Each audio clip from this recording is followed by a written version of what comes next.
YouTube, hello, Heidi, howdy.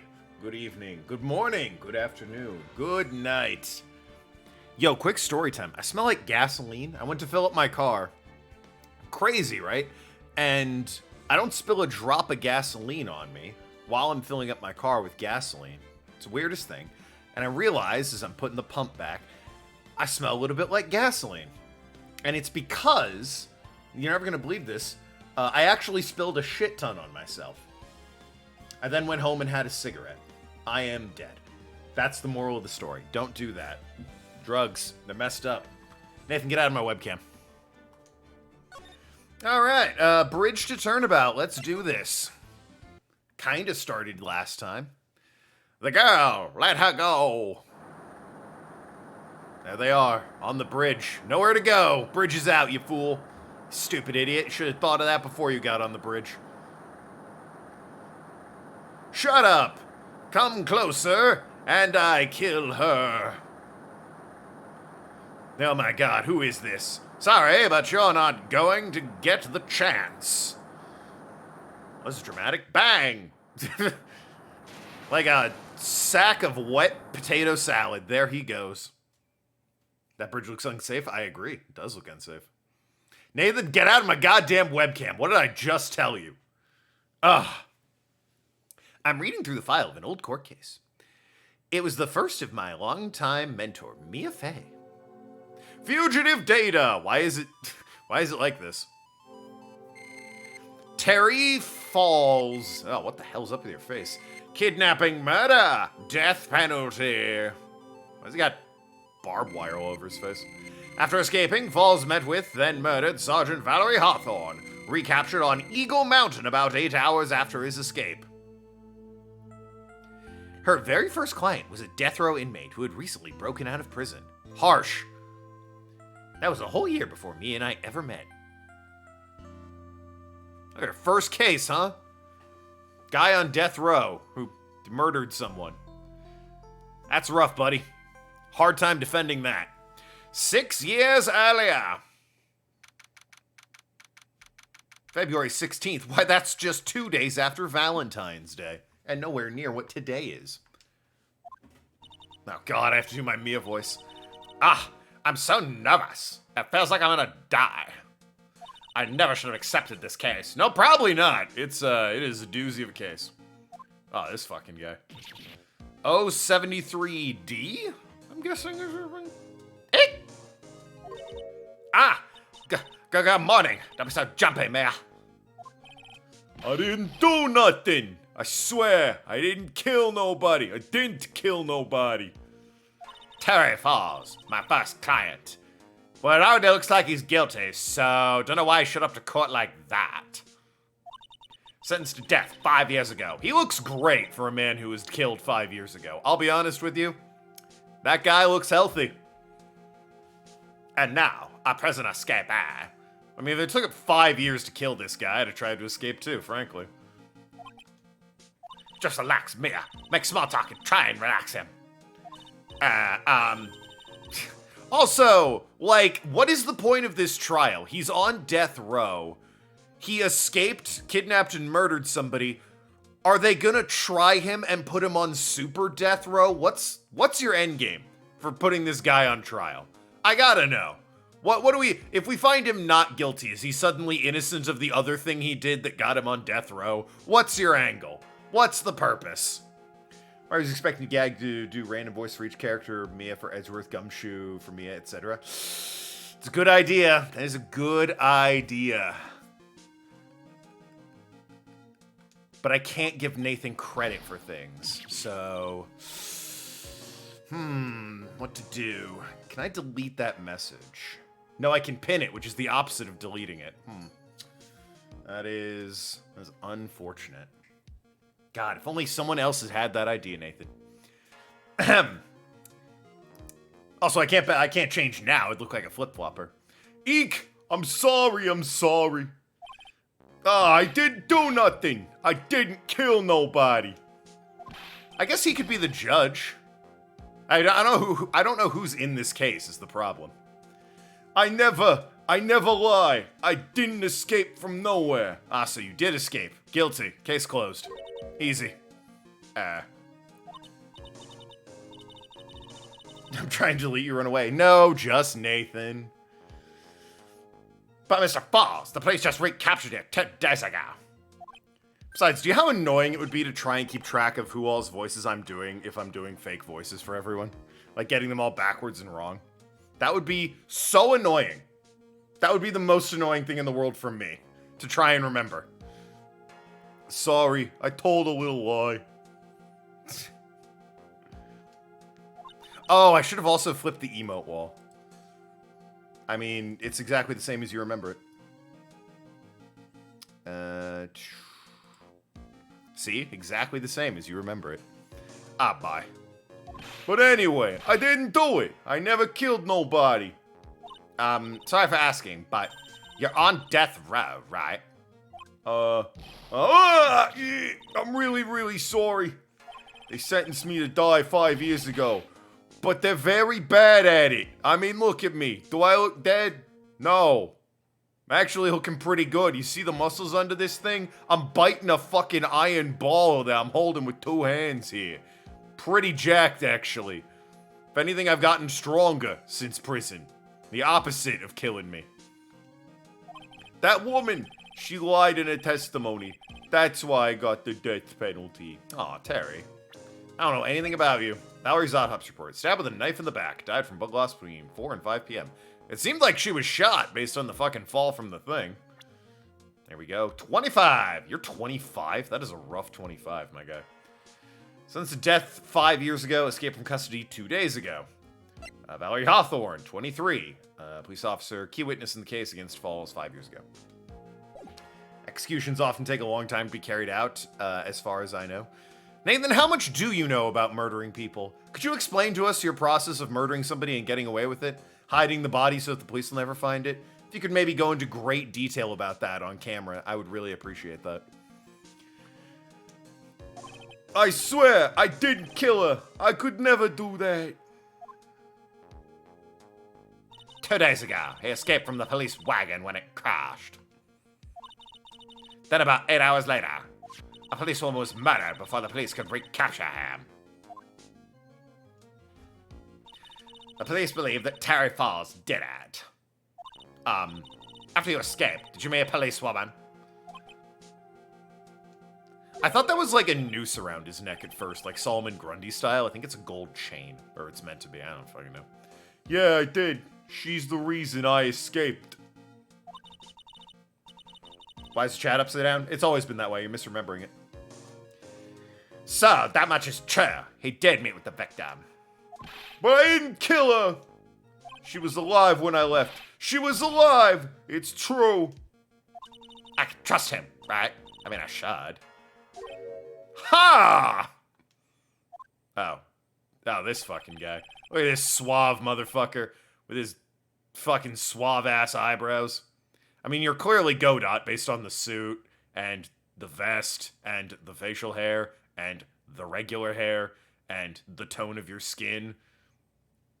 Ahem. Watch a series on YouTube where a guy tries to find all meal requests from death row inmates and give a description about them. It usually mentions how long it takes for execution to be carried out. That's absolutely outdated information. They no longer do meal requests because prisoners kept requesting more ridiculous and difficult things to the point that they decided, okay, now you've lost that privilege. Shame, isn't it? But when you hear a request for steak dinner, 100-year-old brandy, and lobster dredged up from the bottom of the sea by an Angolan priest, and the courts are like, yeah, I guess you have to do that. They're like, all right, can't do that anymore. Tough shit. Well, if you're Godot, I don't know what your voice would be without the helmet. Probably the voice of a whiny douche, if I had to think about it. Because without the helmet, you really just kind of seem like a whiny douche. I say that now. Me might be cool. I don't know. But, you're not going to figure out the truth by just staring at the guy. Why are you here? I came to see our little kitten. Was doing all alone in the big scary lion's den. I thought maybe you'd like someone to play with. Where's Mr. Grossberg? Ha! That old man is probably still in bed. I bet he's clutching an empty bottle and mumbling in his sleep. Is that in reference to him being a baby or him being an alcoholic? I don't actually know. Camera change, checks upside down. No, it's exactly the same. You're just remembering it wrong. Oh yeah, what was the RGG update? I forgot to check into that. Aren't I good enough? After all, it's me, Diego Armando. I didn't say. So, Diego Armando, the finest attorney at Grossberg Law Office. Oh yeah, really? How many cases hasn't he won? Is here for me. No. You've got it all wrong. Today, you're the finest. After all, it took an amazing amount of guts to take this case. Imagine, an escaped death row convict for a first client. It's pretty harsh. New game in the works? I figured that. Give me something else, Jeppo. For fuck's sakes. Yeah, thanks. I wish I could get out of it. Ha! Relax, I just heard some good news. The prosecutor for today is fresh out of his diapers as well.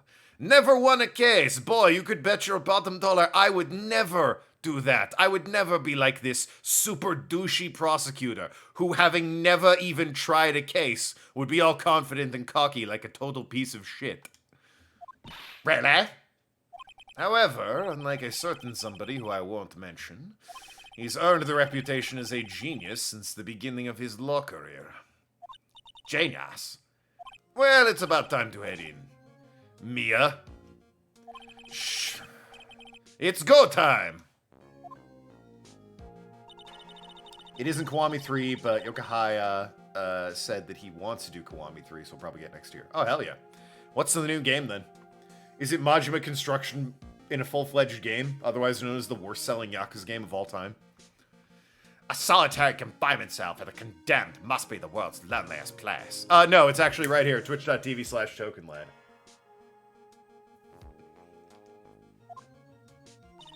And that's what my client ran away from. Every other lawyer gave up on him, but not me. You just gave up on him. You said you want to get out of this, actually. When I saw those overflowing eyes and heard that simple, childlike voice, I should have called Nathan on Discord to see if he could voice this guy. I just had the feeling that he was telling the truth.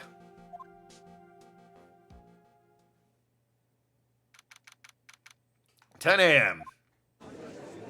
There he is, our boy Edgeworth. Oh, for God's sakes. We don't know what the game is, but voice auditions are happening. Hopefully they have a new Kiryu, if they need it. Aren't you Canadian is your thing? Ahem. Ho there. Court is now in session for the trial of Terry Foss. Offense is ready, Your Honor. The prosecution has been ready for a while, Your Honor. Question marks on his name. Come on, game. Come on. I understand the lawyers for both sides are newcomers. Yes, Your Honor. I'm Murphy. Miles Edgeworth, Your Honor. So you're the new prosecutor everyone's talking about, eh? They say you joined the prosecutor's office at quite an early age. That's 20, Your Honor. I guess you haven't earned yourself much of a reputation yet, huh? Come on, Mia. You can't lose. Not to someone younger than you. How old am I in this? Doesn't say. Diego's 27. You're 27? I thought you were like 30. And you're 20. Oh, he could have just said this year. Could have just said I joined this year. For fuck's sakes, Edgeworth. You also look identical. I guess he looks older in some of the games where he has glasses, but... We have a short case today. Well, then we'll probably get to the other case today. Or the final case today. At least starting it. Humph. Young people running a trial. I'm not too sure how to feel about that. Guess I'll just make some racist comments, maybe some sexism. What's that, Diego? You got that covered? Okay. Now then, the defendant in the case is currently a felon on death row. 2 days ago, he escaped from a police wagon. Is that correct? Precisely. But the defendant is not on trial for escaping prison. He probably should be. On the day that the defendant escaped, the policewoman was murdered. So I had to determine if Mr. Falls is responsible for her death. You got it, Mia. Nathan, you're on bed. Well then, Mr. Edgeworth, let's hear your opening statements. Yes, Your Honor, it was 5 years ago. Your opening statement was 5 years ago? Oh, Nelly, I must have missed it then. Ho ho! This trial should have been wrapped up ages ago if your opening statement was that long ago. I can finish it today. I am an idiot, so remember that. The defendant, Terry Falls, was sentenced to death in this very court. His crimes were kidnapping, extortion, and murder. The girl he threw off the bridge was only 14 years old. Wow. Yeah, truly horrible. Yeah, I'm inclined to agree. Look, I hate kids too, but I'm not throwing them off bridges, guys, in-game. A truly horrible crime. I remember it well. There was no decisive evidence, so the trial was long and protracted. Correct, but in the end, what finally decided the case was a certain witness's testimony. A witness's testimony? Back when he had hair. Looks a bit like, fucking Rikia from Kiwami, or from Yakuza 3 with that hair. The testimony of Detective Valerie Hawthorne, the person who confronted this criminal. You sound like Atlas from Bioshock with the judge voice. That's Irish. I'm trying to do Canadian. Sander Cohen. Oh, Moira, me daughter and wife. Oh, gee. Ah, he killed them, that bastard Ryan. Chat's upside down? No, it's always been like that. You're misremembering. This judge, I recall, was mentioned a blonde judge and his brother's the good old graybeard. Yeah, that's true. He wouldn't be out of place in Skyrim. Is that April Fool's? I don't know what that is. Never heard of it. She said she witnessed Mr. Falls throw his young victim into the river. Can you do that, Joyce, for the judge, please? The fucking exaggerated ass Irish brogue. Is there someone in the next case that could be? I don't know if there is. I only remember like 1 or 2 characters from it. Sure, the judge can be a ridiculous Irish brogue, why not? Probably everyone does bad Canadian. Let's do fucking Bioshock. For those of you who are not aware, Eagle River is well known for its powerful current.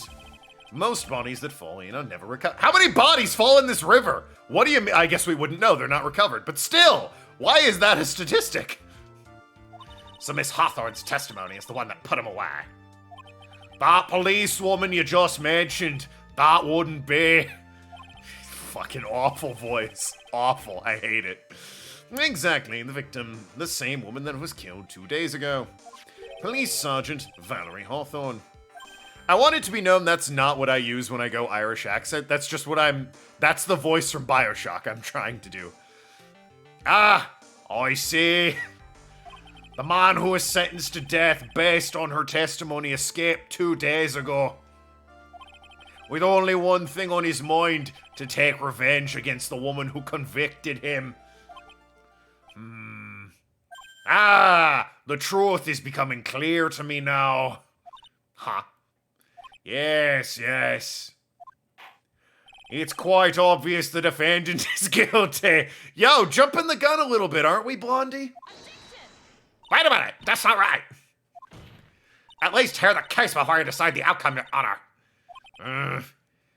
Watch yourself, Miss Faye. I'm not sure I care for your word choice or your tone of voice. Yeah, fucking funny you saying that. Young people these days simply don't know how to respect their elders. Alright, 20-year-old man. Why you? You're younger than me, you hypocrite. Now then, Mr. Edgeworth, please call your first witness. I call the detective who's in charge of the initial investigation of this case. Tell me it's gonna be him. Gumshoe! And he's in a beige coat. It's the same coat, it just hasn't been stained with tears yet. Witness, state your name and occupation. Gumshoe, Dick Gumshoe. I'm the homicide detective in charge of this case, sir. I finally got promoted to the detective division half a year ago. Okay, so you had nothing to do with the case 5 years ago, then. I don't believe anyone asked you about that. It's Dante's jacket, yeah. Hey, ma'am, you got any idea how much work it takes? But what is it? You're really gorgeous. Gumshoe, please. We're all thinking it. We all have eyes. You don't say it out loud. Excuse me. And certainly not in court, okay? At, like, a bar. Wait, how old are you? God, 26. He has not aged a day in 6 years. I mean, if she's older than 20 and he's 26, maybe at, like, a bar outside of work. Not in court, Gumshoe. Not in court. No, seriously. My heart. It's aching for you. Alright, Gumshoe, read the room. Detective, pull yourself together and try to be professional. Otherwise, I'll write you up on contempt so quick that something other than your heart will ache. Okay, I got it. Now, detective, tell us about the incident. It's so bad. I hate that voice so much.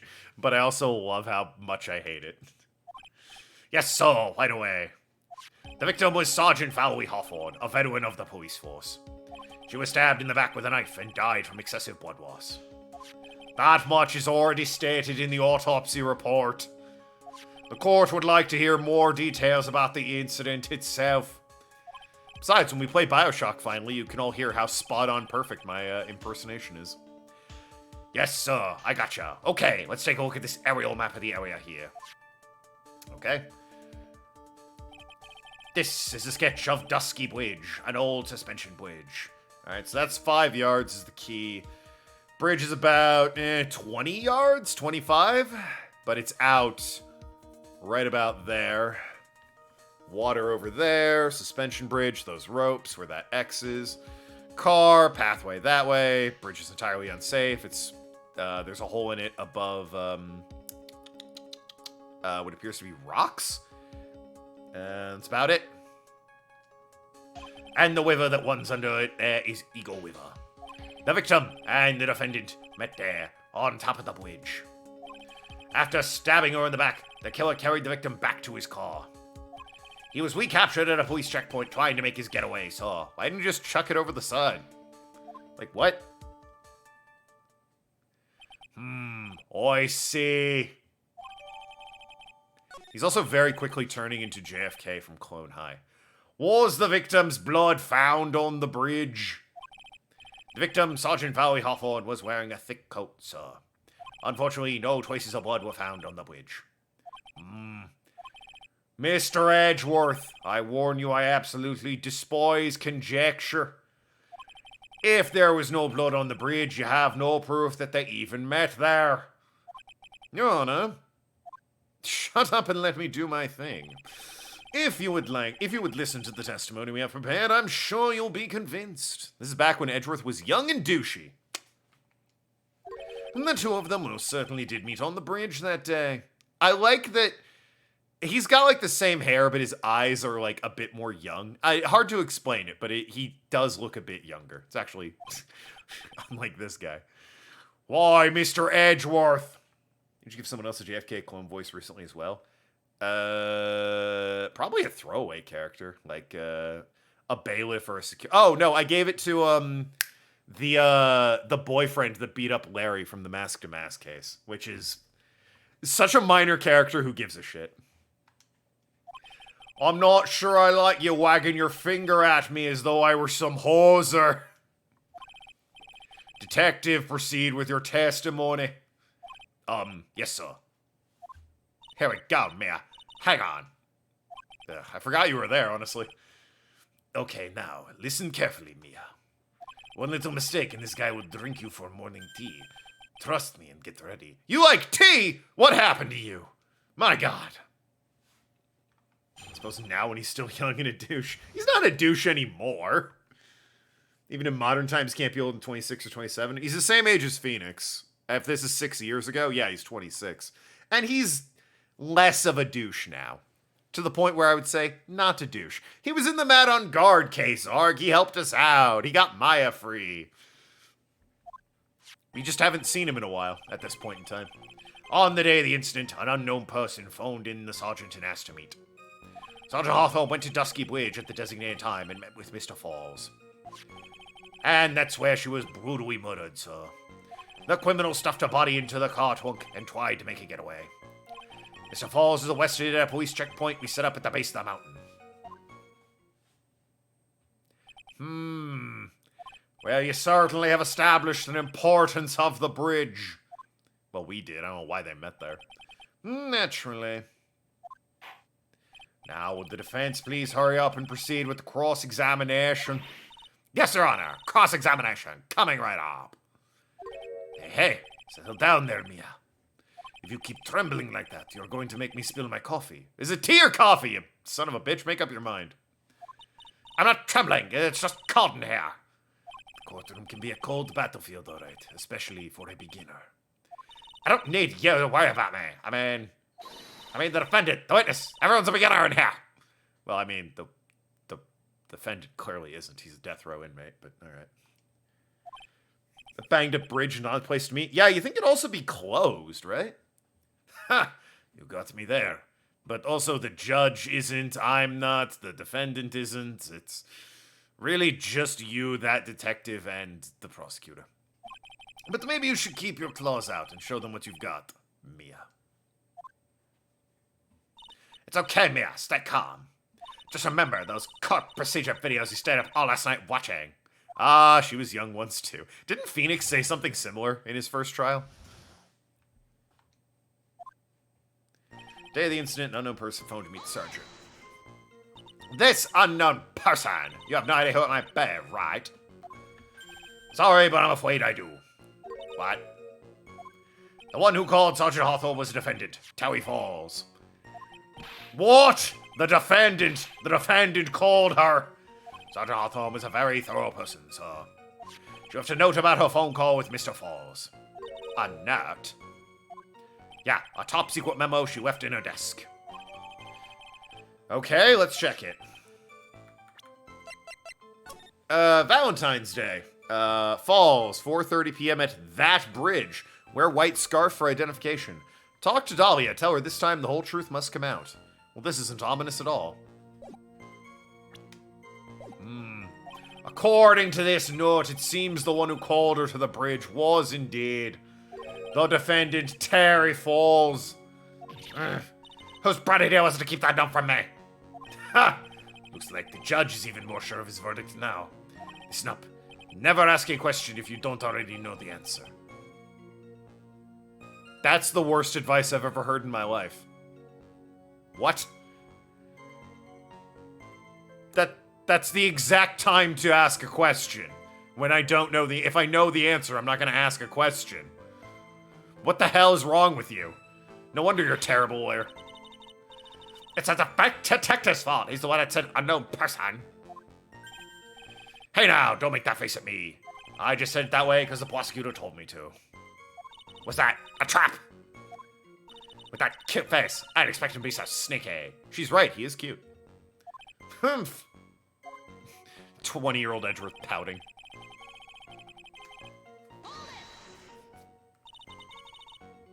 A bridge up in the mountains, but why made there? Because it's a very important place to the defendant, that's why. What do you mean by that? If you remember, 5 years ago, the defendant kidnapped a young girl. He was chased onto a bridge, and it was there he killed his hostage. And the place where all of this occurred is, of course, Dusky Bridge. The very place where Sergeant Hawthorne arrested and handcuffed Mr. Falls. Ha! Returning to the scene of the crime. How nostalgic. Suppose so. Thematically, it makes sense. Was the body of the victim discovered right away? Yeah, we were really on the ball. We found the criminal within 1 hour of the murder.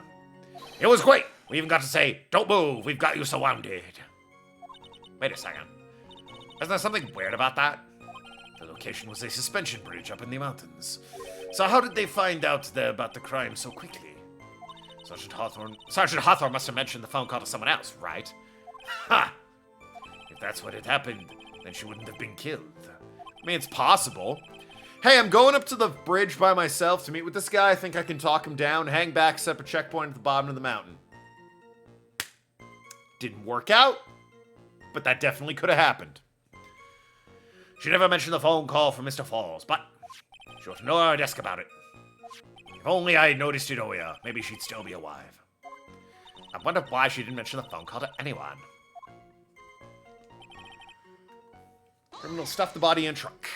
Mr. Falls had a car then. Well, the bridge is way up in the mountains, ma'am. The defendant and the victim both went up there by car. I mean, how else, White? What? You mean the defendant drove his own car?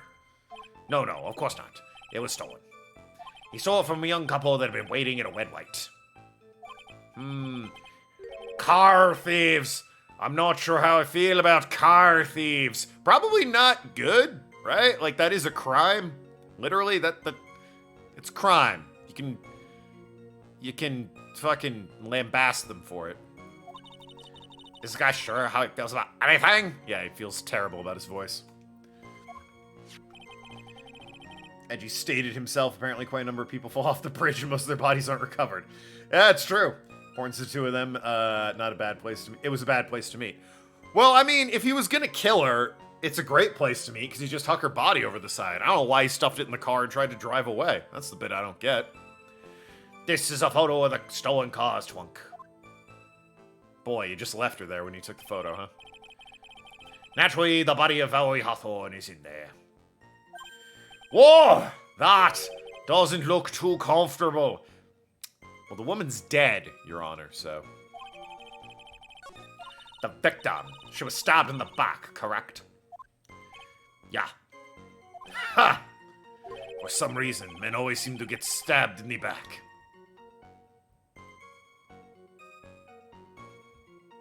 Oh, betrayed, you mean? We're talking about a woman here. Yeah, like, what? You can't tell from this photo, but the knife was stuck in her back nice and firm. The condition of the body when it was discovered is very important information. Detective, was there anything strange or noteworthy in the trunk of the car? I wonder what's going on with the lock. Is that just like damage or some shit up there? Like the clasp on the trunk up at the top of the photo. Everything else looks perfectly... You know, barring a dead woman in the trunk, everything else looks perfectly normal. This dude apparently never made sense. No. Here's a photo of the trunk, but I don't see anything strange, do you? Mr. Falls is a Westie at a police checkpoint. Oh, wait, was that... Oh, I can press. Wow. I can never press a photo before. What does the defendant have to say about this photo? What he always says, ma'am. I didn't do it. I didn't do nothing. That's all he says. Cops probably had to bust the lock. Oh, that makes sense. Nothing. I wouldn't say he did nothing. At the very least, we know he stole a car. It's just what he always says, Your Honor. And then he always says... Oh, sorry. I told a little lie. Or something like that. Well, in any case, it seems he was caught and arrested. Precisely. Was arrested at police checkpoint at the base of the mountain. That certainly is some impressive police work. Thank you. Well, no, actually, it was way too close for comfort. We set up that checkpoint just after 5 p.m. We figured Mr. Falls might try in one. What do you mean it was too close for comfort? The two of them arranged to meet at 4:30 p.m. And it takes approximately 30 minutes to go from the bridge to the checkpoint. That was kind of close. And later, Mr. Falls could have slipped right by. Listen up, Mia. There's a big trap waiting for you in that testimony. Hey, you want to fucking tell me what it is, or... A trap? Walk into it carelessly and leave more than just a flesh wound. Fun, huh? No, it's not. Well, if you want to have any chance at all, you'd better get some more information. And if you're going to get caught in a trap, it's best to get caught early. You could always look for contradictions afterwards. The ever-famous contradictions. I sure hope I can find some of those. Okay, so I don't have much evidence. That from blood loss. It's located. Confidential. 4:30 at that bridge. She's not wearing a scarf, I can't help but notice. Might be worth trying to, whoop.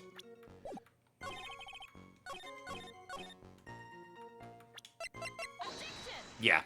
There was so little evidence, it's like, it has to be something easy and obvious like that. Witness!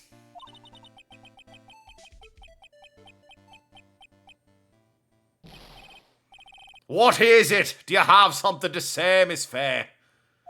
I'm sorry. I totally forgot what I was going to say. This is the first time I've ever had to actually address someone like this. Should have practiced before coming to court. Honestly, Miss Faye, I'm not sure I like this. Humph. Say there, Mia.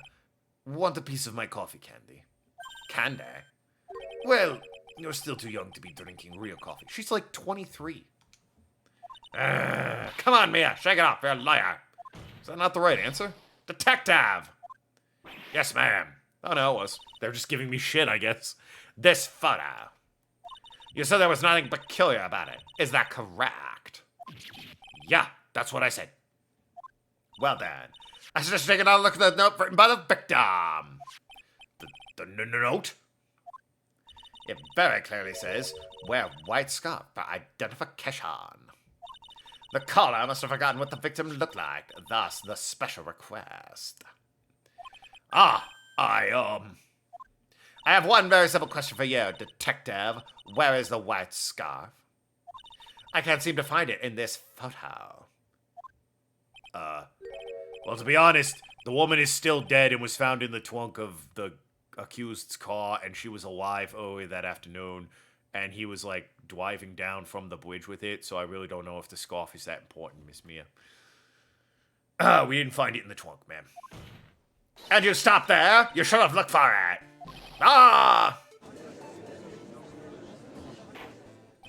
The caller told her to where to identify herself, so I'd expect she did just that. Well, Mr. Edgeworth, what do you have to say about this?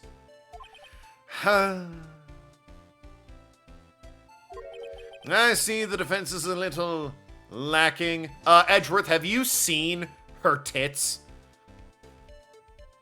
Like, lacking? Really? Come on now.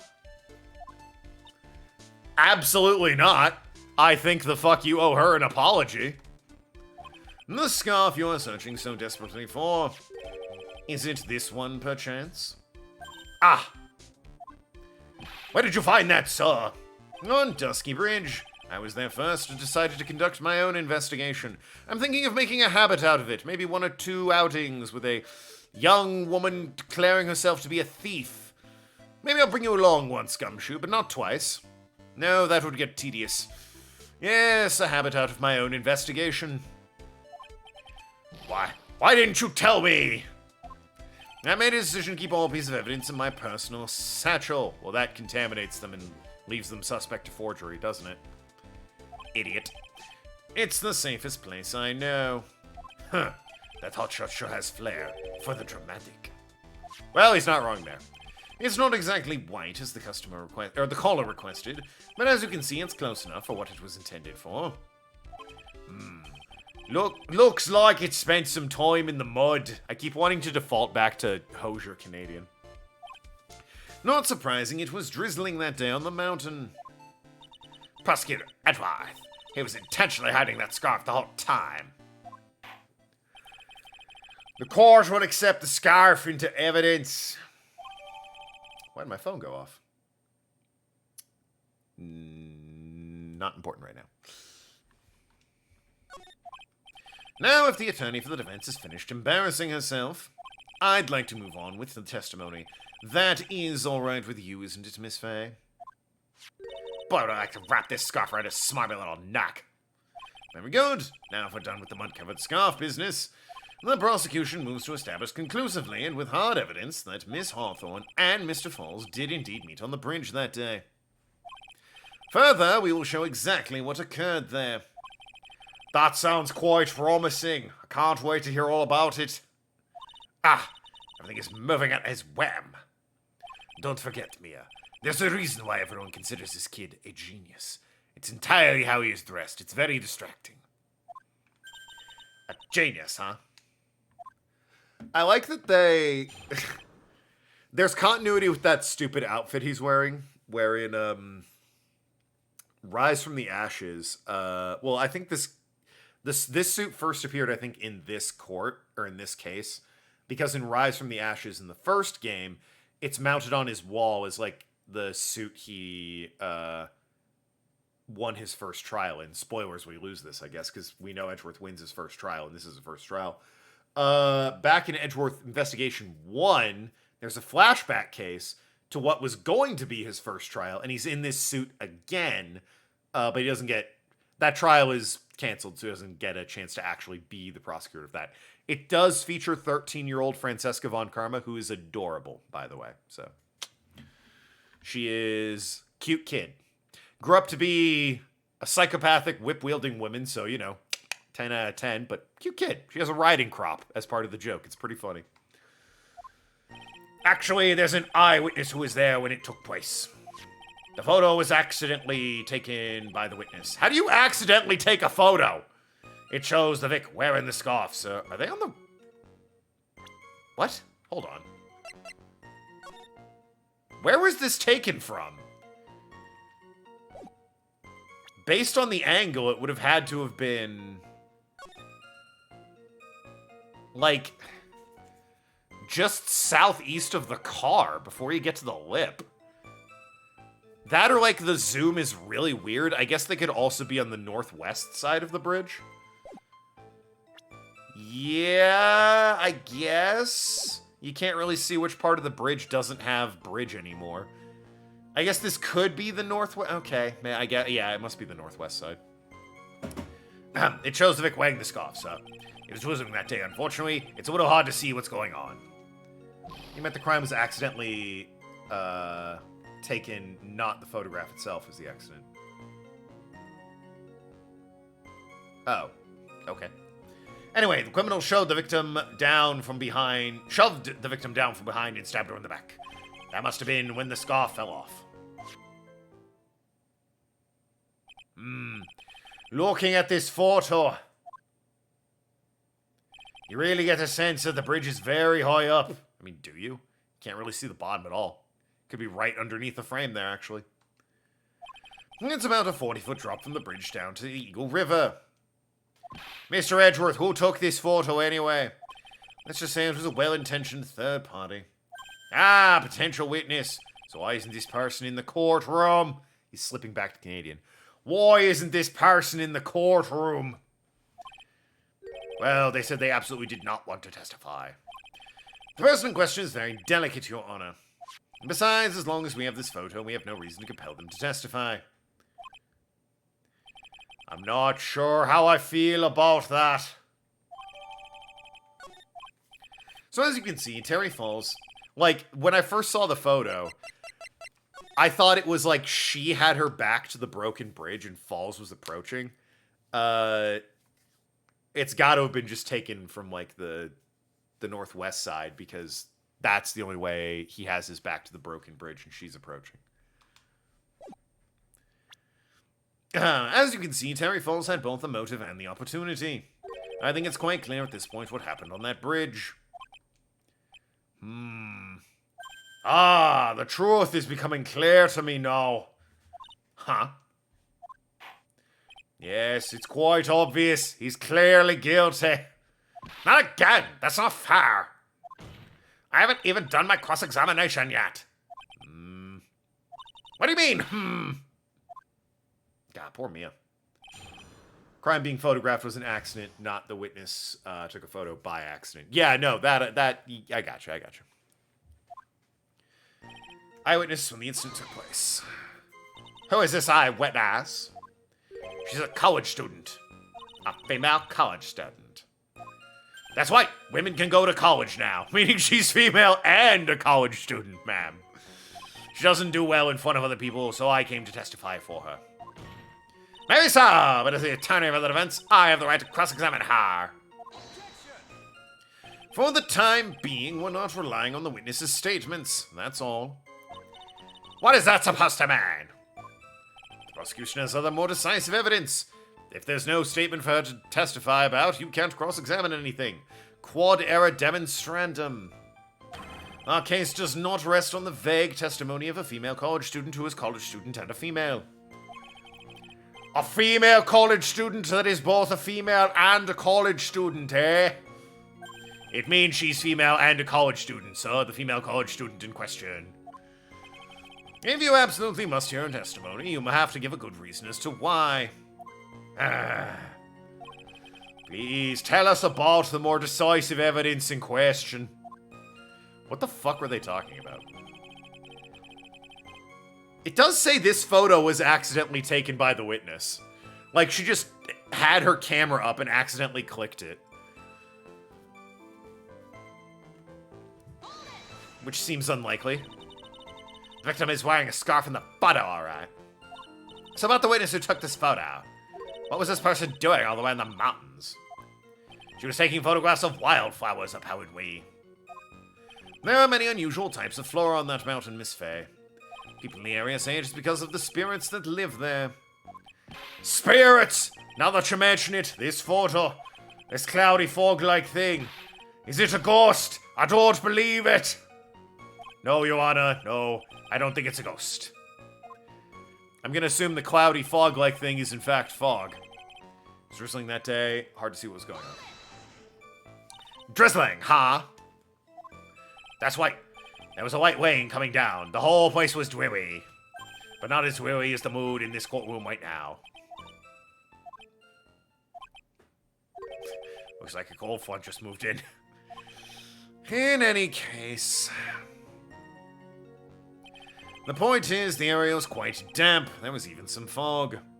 I even slipped and fell while I was on the bridge. It was really something. You're lucky you're not dead.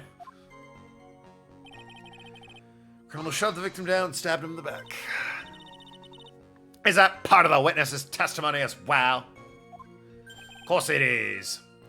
He pushed the victim hard on her back and she fell down right on her stomach. Oh, I remember that happening once myself. It was really brutal. It was really brutal. Are you talking about seeing someone get pushed, or are you the one getting pushed? Ah, my wedding night to young Moira 20 years ago. Or does it mean that you pushed someone down like that? Yes, that's what I said, my wedding night. With this mind-boggling tales and the way he says brutal, I wonder if he's from BioShock. Ha! Save your nasty look for the right person. Are you suggesting she hates Canadians? Take a look. Poor baby. The court record seems to have wet itself. What the fuck are you talking about? Watch where you spill your coffee. What the fuck are you talking about? Also, I'm taking cough drops because my throat is sore. Can't think why!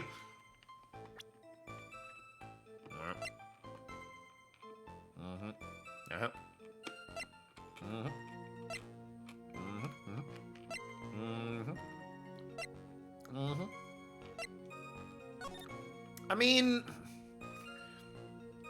I guess I could be right in my initial assumption. That could be in the southeast, like below the car. Because if we look at the bridge, it does have that rock wall to the side, which would suggest that she would have had to have been to the south of that, like, lip jutting out there. But that would then mean Falls approached the cop.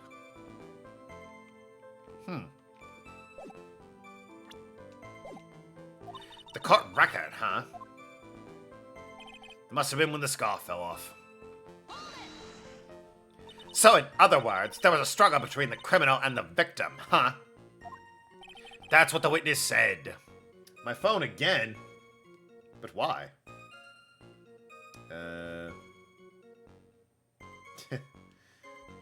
Sorry, just text. Well, looks like she didn't remember about the scarf. But from what she said, it sounded like a pretty violent fight, ma'am. The area was wet from rain. The bridge was probably wet too. Which would explain why the scarf is all covered in mud. But there's something about its testimony that's bothering me. Talk about a surprise. Talk about a surprise. I had no idea there was a photo. So what do I do? You really still believe him? Mr. Crybaby, I mean. Of course I do. So, little Mia believes in fairy tales, huh? In that case, the answer is obvious. If what you believe is the truth, then that means that somewhere hidden in that testimony is a contradiction. One huge contradiction waiting to be discovered. Is that euphemism for your dick, or That's your chance. With this game, it wouldn't surprise me. Who's ready for a fun battery-powered night in bed? Because the cops are in this game. If you know, you know. I went since the photo. My thought, if the rock wall is there on the left, it would have to have been there in the south. So the southeast, I mean. West, fuck me. The southwest. It would be northwest otherwise. But no, with the rock wall there and all, I have to... Maybe? Nope. Not a bit.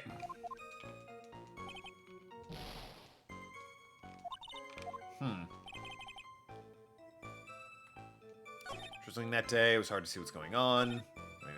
Shot the victim down from behind and stabbed her in the back. So she turned his back to him?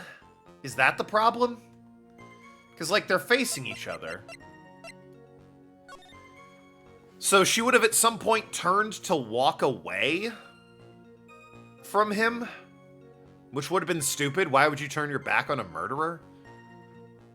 I assumed he, like, jumped her, shoved her down, she fell, landed on her, like, side or arm or something, and then just kind of shifted her weight, or he, like, spun her around and stabbed her is what they're arguing. But if their statement is, like, he shoved her from behind, then... Well, I mean, in this photo, they aren't. Boy, that's not it either. I'm bad at this lawyer thing, let me tell you.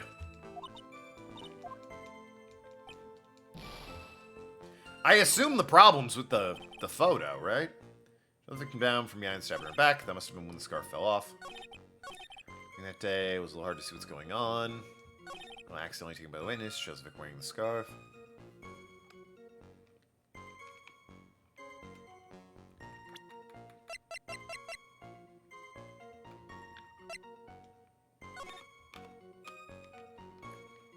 Her hat's missing too? I don't know.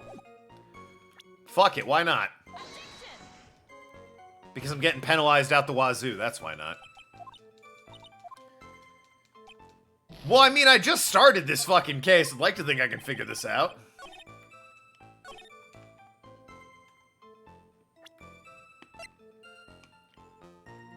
That from blood loss between 4 and 5, that tracks. Me and Bobby going around.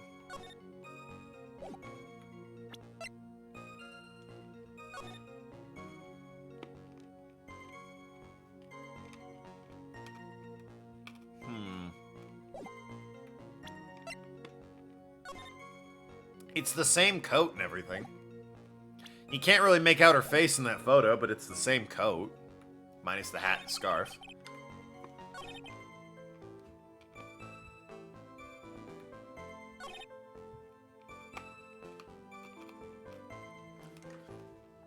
Might just consult the guide at this point since I am a big old stupid idiot. That too, and based on where the bridge was, standing the victim's back facing the banged up part of the bridge is the only reason she turned her back to the killer is if she was running away from him. Why would she run towards the banged up part of the bridge? Yeah. This is still recipe.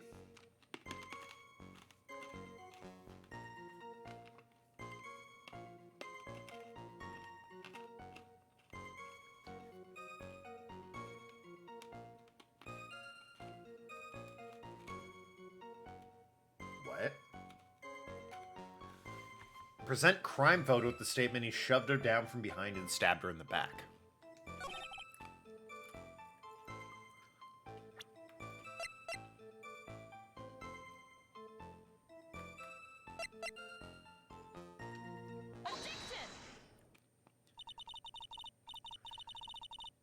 So at the time of the crime, there was a light drizzle coming down, correct?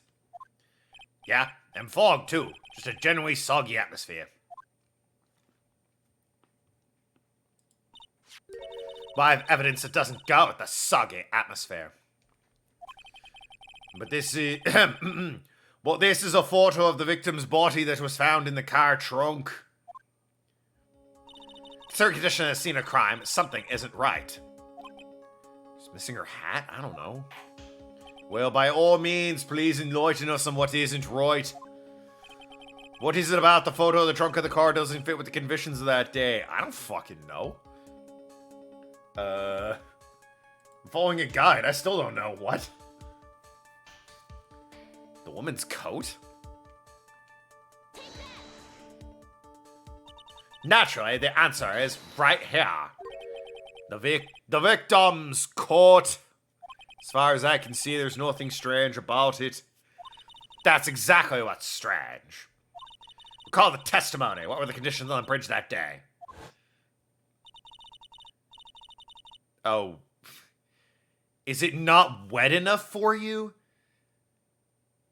It's a light rain. A drizzle is a light rain, and she had a hat and a scarf.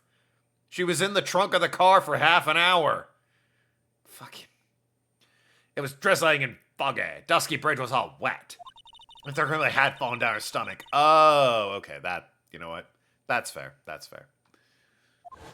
The front of a coat would have been covered in mud. That's exactly right. The other day I fell on a muddy street and my gorgeous playoff beard was befouled. My gorgeous playoff beard, it was befouled. He's growing a beard for playoffs.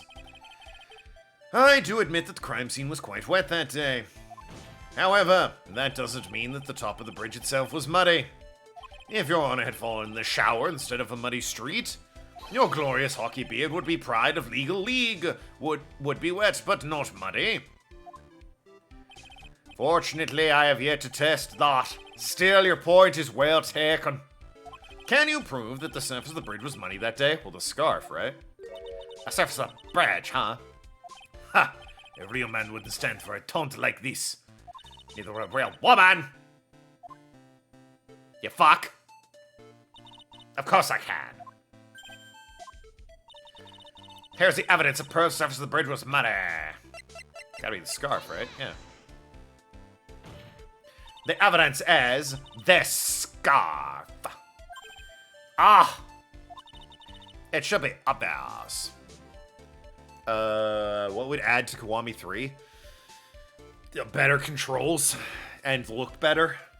Really, that's all I want. Better gameplay and better frame rate and graphics. Leave the story the same. The story's great.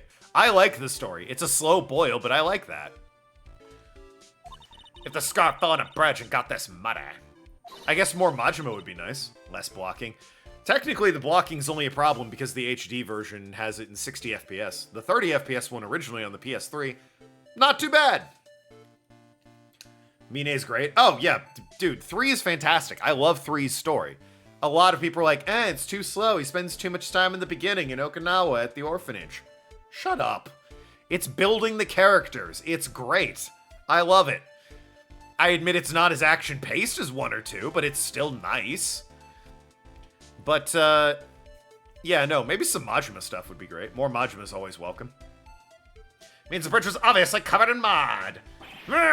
No, I can't be outwitted by this novice. Wow. Everyone's sexist to Mia today. What the hell? This novice bimbo. Hey, same to you, buddy. I mean, fucking look at you with your stuffed cravat and your puffed out shirt, you little whore. Your little butt sticking out there out of the prosecutor's bench. Don't think we don't see that. Miss Faye's assertions make perfect sense to me. They better keep the truck scene. Oh, obviously. Him at the diet building is legendary. I admit there appears to be a contradiction here between the condition of the victim's coat and her scarf. However, the real question is, why is there a contradiction?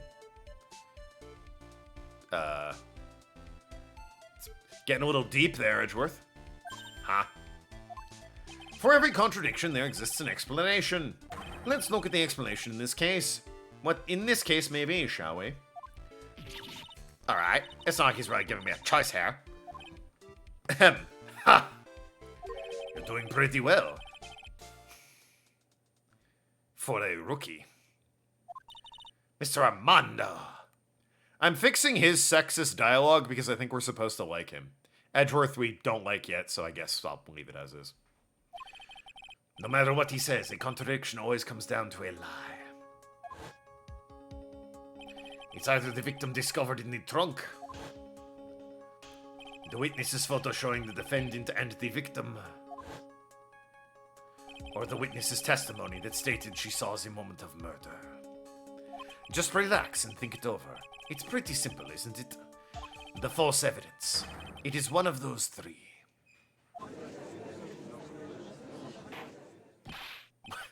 What you just said now? I'm not sure I like that. That wasn't me, Your Honor. It was the coffee aficionado over here that said that.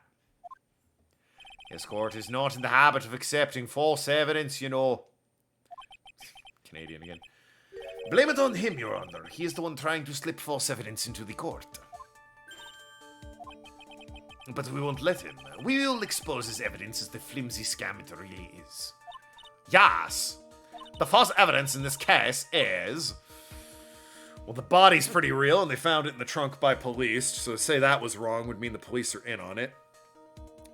The witness's testimony, this is Gumshoe, so why would he be lying about this? It's gotta be the photo. About the photo, the prosecution claims is taken by a witness. It certainly seems to show a man in prison uniform and a woman in a coat. However, we can't tell any more than that from the photo. Are you saying the people in the photo may not be the victim and the defendant? Well, that's certainly a possibility. So perhaps it was another prisoner and policewoman. I admit people have their quirks. Perhaps they're a part of a role-playing group. A very intense session of cops and robbers, maybe. Some kinky sex I've been known to experiment it with myself. Pulls out a notebook. Have kinky sex so that I can talk about it later. Well, I suppose that's also possible, I guess. You messed up again, Mia. What? Mr. Armando. There should be something else that's more suspicious. Not really, no.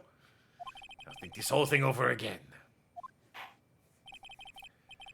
Penalize you for making unsubstantiated accusations. Fuck. I like his suit. Edgeworth's or Armando's? I mean, they're both good suits, to be fair. I don't think Gumshoe's smart enough to lie in court. Not knowingly, without 10 people catching it in 5 seconds. Armando. It's not a bad suit. I don't like his personality, but his suit's alright. I'm willing to admit he's a sharp dresser. Don't tell me that. Don't cry until I get home.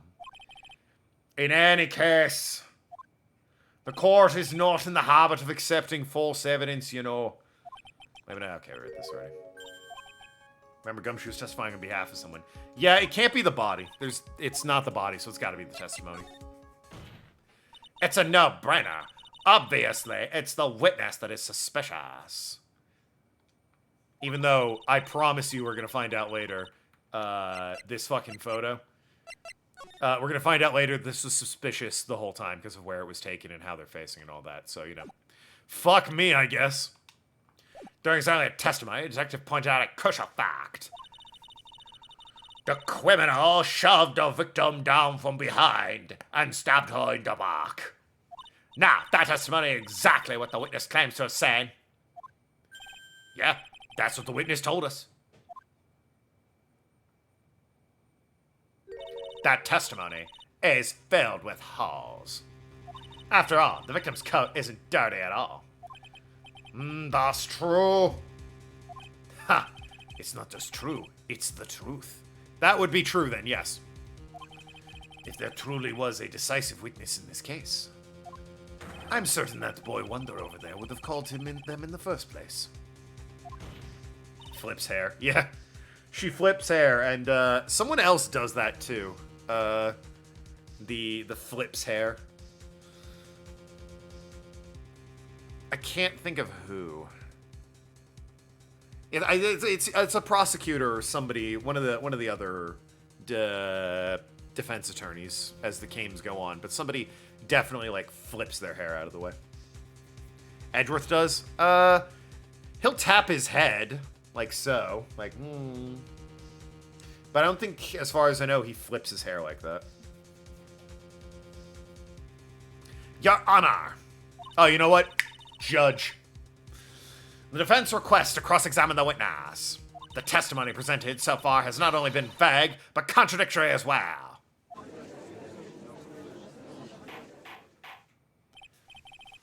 Well, Mr. Edgeworth, it appears we'll need to hear from your mystery witness after all. You should brace yourself for the brutal truth. Sometimes Apollo's hair droops forward when back into a corner, and he'll adjust it after. Oh, that might be what I'm thinking of. Your Honor, the prosecution has no intention of hiding the witness from the court. We are prepared to present our witness at any time. Very well. Please bring forth your witness at this time. What Mr. Edgeworth said kind of worries me. What does he mean by the brutal truth?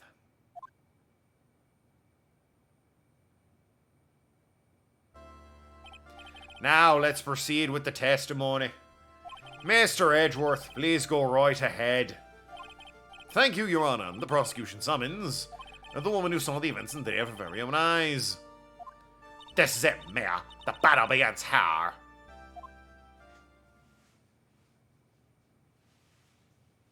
Witness, what is your name and occupation? Skank! Sorry, blacked out for a second.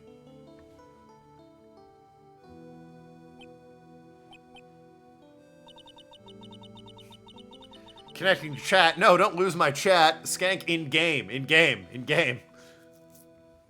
Thank you. Thank you, Twitch. Skank in game.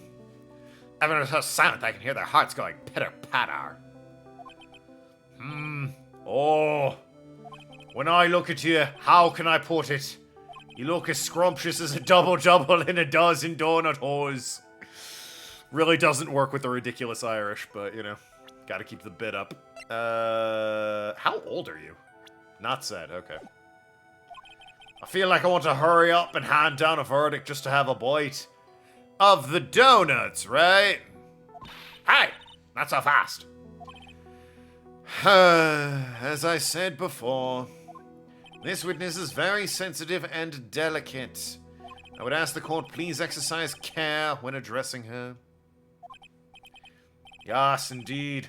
Thank you, Mr. Edgeworth. You are a true gentleman. Miss Faye, you could learn a lot from this man. If he's such a gentleman, he sure doesn't act like one to me. Oh God, her voice.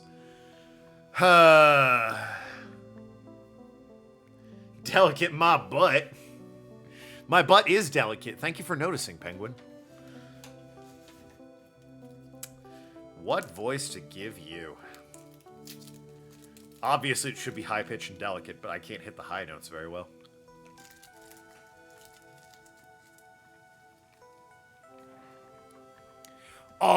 Sir? Yes, my dear. This is my first time, so I'm sure I'll make a lot of mistakes. Anyway, I just wanted to say I'm sorry for all the trouble I might cause. You had a voice for her in the first case? Yeah. It was Dr. Mrs. the Monarch from the Venture Brothers, obviously. Not at all, it's no trouble at all. Now then, may we please have your name and occupation?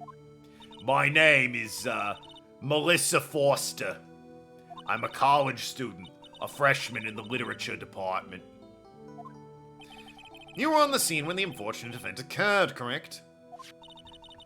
And you're the one who took this photo, is it accurate? Wah! How could you be so mean? Now, see here, what are you doing shoving that in her face like that? Huh?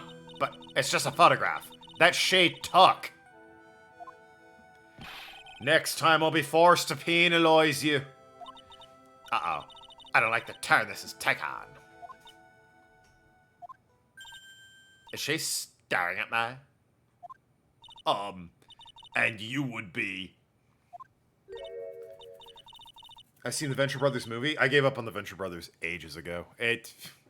That show just kept going and going and going, and I went to college, and, like, I just... Also, it got kind of like, 21 is Sphinx by himself, and fucking OSI is Brock Sampson, who isn't with Doc Venture or his kids anymore, and also Dermot's there, and Sergeant Hatred is, like, kind of a pedophile, I think, but, like, we're supposed to like him. It was really not my thing by the end there. I was just like, this has run its course for me. I'm the defense attorney. My name is Mia Fai. I see. So you are. Now then, young lady, could you please give us your testimony? Are there any Venture Brothers games? There should be. I always thought it'd be really good to have like a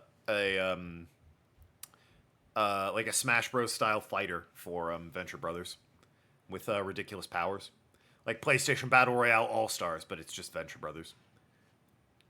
Yes, Your Honor. I'll do my best.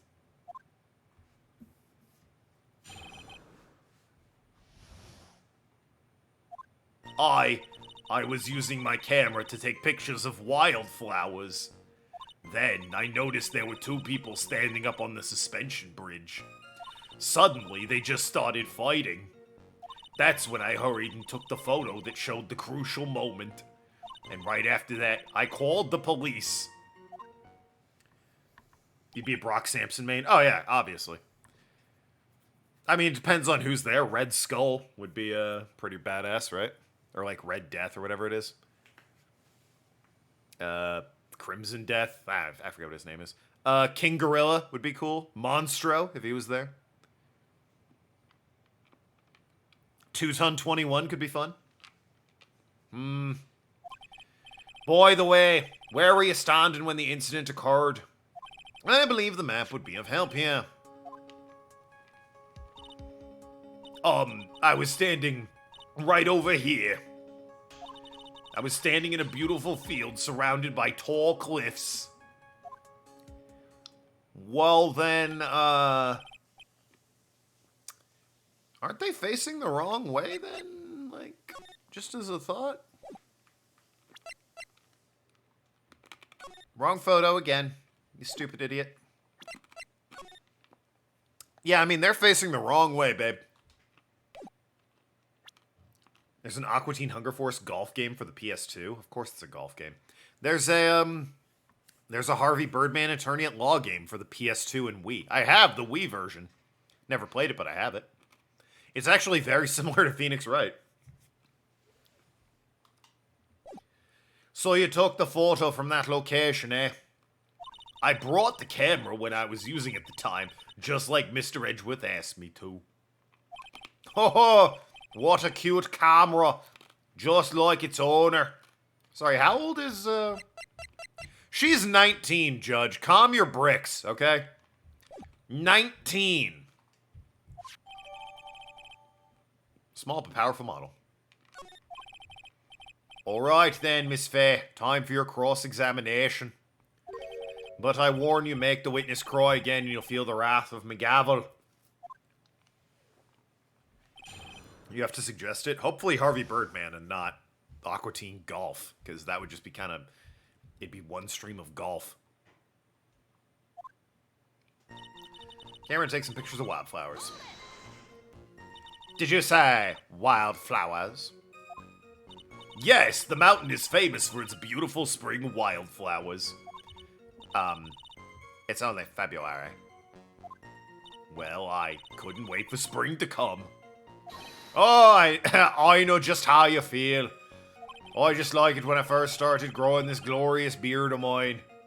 I just couldn't wait, so I wore a dyed blonde Santa beard until mine grew in properly. Yeah, sure, why not? Would you mind if you got back to the facts of the case, Your Honor?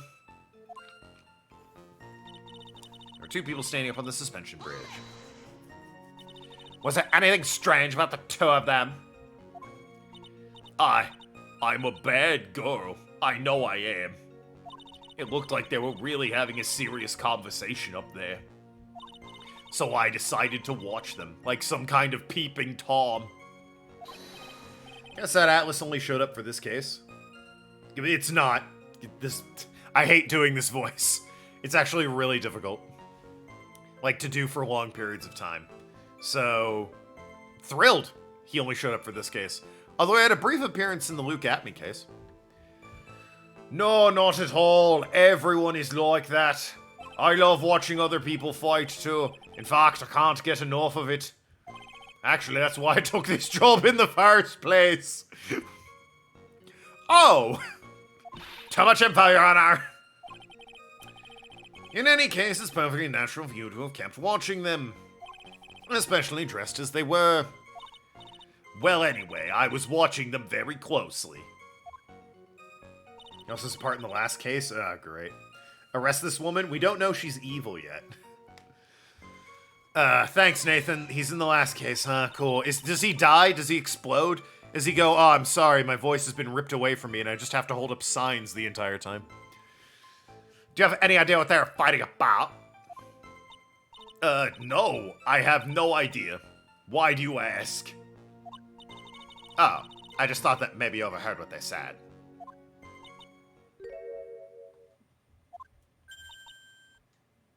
I would never eavesdrop. You just admitted to being a peeping Tom. I've got more class than that. That's right, Miss Faye. Don't drag the witness down to your level. Does he get drained of Adam?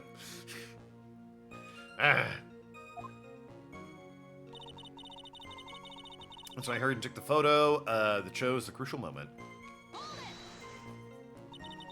Why did you take a photo? Well, the two of them were really going at it.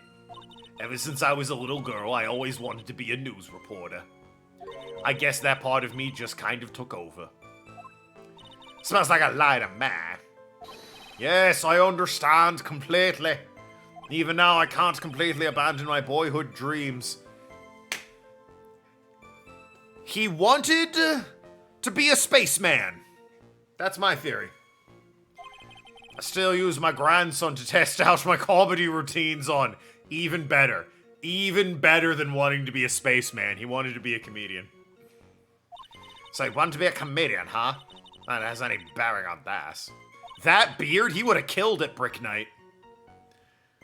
All I could do was use my camera. So I took the photo of the crucial moment and gave it to the police. And right after that, I called the police. You called the police? The band or the organization that keeps the law? The law organization, obviously. Oh, sorry. I was only just hoping you had their number. No, I understand. Yes, because it looked to me like the murderer was going to try and escape. We were already moving before the call even came in. Thanks to the victim's note, we had already started our operation. That was certainly tough luck for the criminal, eh?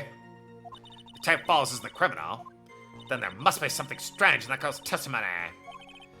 Be careful, sexism. It does confirm the second judge had sex, at least once. Alright, so now is it the, shows the crucial moment.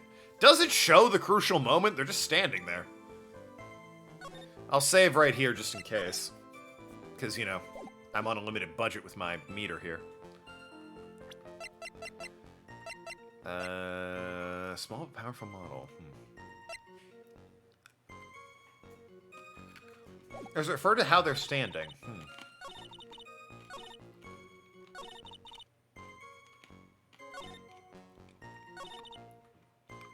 They started fighting, then I hurried and took the photo. Well, they're not fighting in this photo.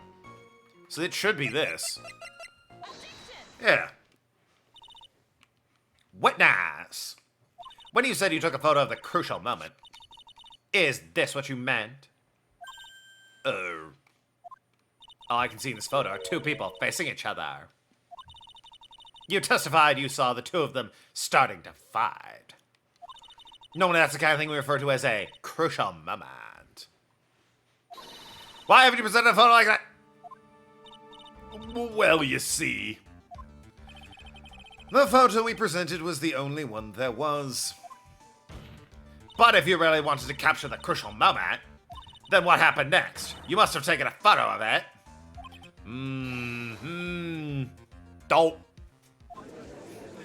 Oh! Fucking Homer Simpson. My apologies, young lady, but Miss Faye's assertion is not without a certain amount of merit. He can certainly downplay a situation, can't he? I'm sorry. I'm a very bad girl. I used it all up. The film, I mean. You ran out of film! This photo was the last one. What? Unfortunately, that is the truth. I personally examined all of the photographs she took of that day. All of the other photos of the witness herself playing among the wildflowers. The witness herself? Then who took the photos? Well, you see, my camera has a timer feature built into it. So you took photos of yourself? I remember taking some photos of myself once. Prom night, 1937. Please, no details. My beard was glorious. That was definitely JFK. It seems that Miss Faye's assertion was not so decisive after all. Wait, just a minute. But if she had no film left, she couldn't very well take more pictures, eh? Miss Foster, perhaps you could tell us a different sort of photo. Photos of the incidents that you took with your very own eyes. That's called a memory, idiot. Judge 2 is JFK now. He went there. Mr. Edgeworth, you're quite the poet. Very well then, let's get this cross-examination back on track. Let's hear your thoughts on the fight that you witnessed. Yes, Mr. Judge. Boy, this guy's really sucking on sweet talk. Ha! It looks like the other woman in the room is the one that's getting all the attention. Yeah, it's sickening. It's also sickening the way you insist on calling me kitten. It's kind of fucking derogatory, actually. You stupid fucking man. Did you say wildflowers? Oh, wait. Didn't we do this already? It's February. Huh. We did this already. Two people on the suspension bridge just started fighting. Why is it the same testimony? Oh, the victim turned around to run away. Well, about that. The victim, why do you think she tried to run away? With the police training, she certainly knew better than to turn her back on a criminal. This was a large, powerful man with a knife. If it had been a quaggy woman like you, I'm sure she would have acted differently. Quaggy? Why, alright, now I have to look up what quaggy means. Watch it be that stupid fucking thing it does where it's like, quaggy, of having the traits of quag. And it's like, alright, shut up. Quaggy, resembling a marsh or soggy. Soft and flabby. Oh, I see. Nature of quagmire. Ah, yes, of course. Yielding or trembling underfoot as soft, wet earth, spongy, or boggy. I'm gonna assume he's not calling her a marsh or a swamp, he's calling her soft and flabby. You know how quagmires will have, like, the sort of viscous, thick water that you can, like, you can't step on it because your foot goes through it, but if you slap it, you, like, have to put some pressure down on it. Quagsire, quag comes from that as well. But, yeah, like, the water's kind of, like, thicker and more, gross and solid in a marsh or a swamp or a quagmire. That's what quaggy, apparently, is. I love him. Oh, Quagsire? Yeah, he's the best. If it had been me, I probably would have jumped into the river. There's still something wrong with this testimony. About 10 yards before she was stabbed in the back. So you're saying Sergeant Hawthorne wasn't able to get away from him? Well, no, she's dead, Mia, so... Well, it's a narrow bridge, and it was swaying back and forth. If you ask me, both of them were in danger of falling off. I only wish I could have done something to help her. That seems to make sense. I wonder about that. Something seems kind of off. Does it now? You have a good sixth sense. When you feel that something is off, that's when you need to figure out why.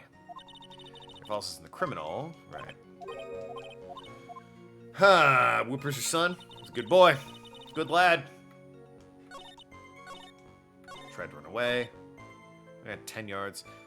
So, who's better, Quagsire or Quadsire? Oh, man. How could you choose? One's standing up and one's laying down. That's the only difference. I'm gonna assume this, maybe? It also could be this. Turned around and tried to run away. Like, that's... Either statement should really be this, but... Okay. Witness, your testimony is a joke and not a funny one. I know. All about funny jokes. Huh? What? But I just... Miss Faye, I thought I warned you not to make the witness cry. One short testimony and two bad contradictions. There's no possible excuse. You say there were two contradictions. It's simple. Just take a look at the diagram of the area. According to her testimony, the two of them were in the middle of the bridge. But if they were, and the victim had turned around and tried to run, well then, she would have hit a dead end. You said 10 yards, but she couldn't have even ran 5. Because Dusky Bridge has collapsed on that side.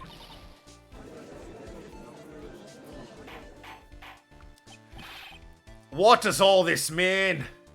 It's very simple, Your Honor. This charming little witness told a charming little lie. That's all there is to it. This beautiful young lady has been lying in court. Just a moment, Your Honor. Mr. Edworth. Your Honor, allow me to personally apologize for the confusion. What do you mean? There's one major mistake in this diagram. What did you say? What are you referring to? It's all because this diagram was made after the incident occurred. It's a very old bridge. We couldn't find any official blueprints for it. So you're saying...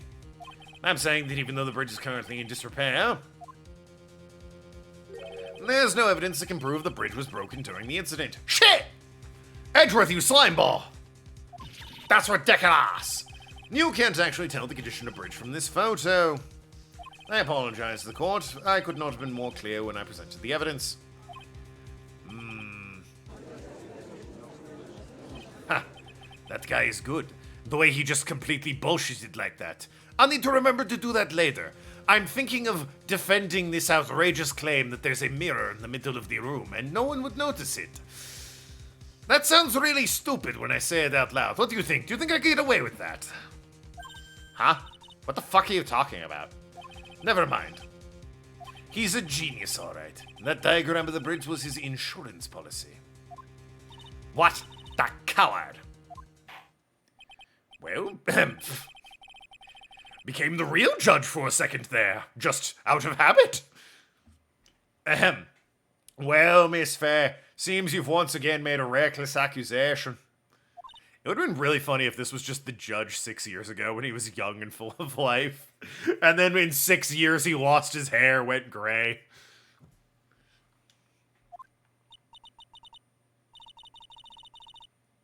I'm so sorry. I should have been more careful myself. No, it wasn't your fault at all. Now then, shall we go on with the trial? I'd like to establish, once and for all, what it was the witness actually saw.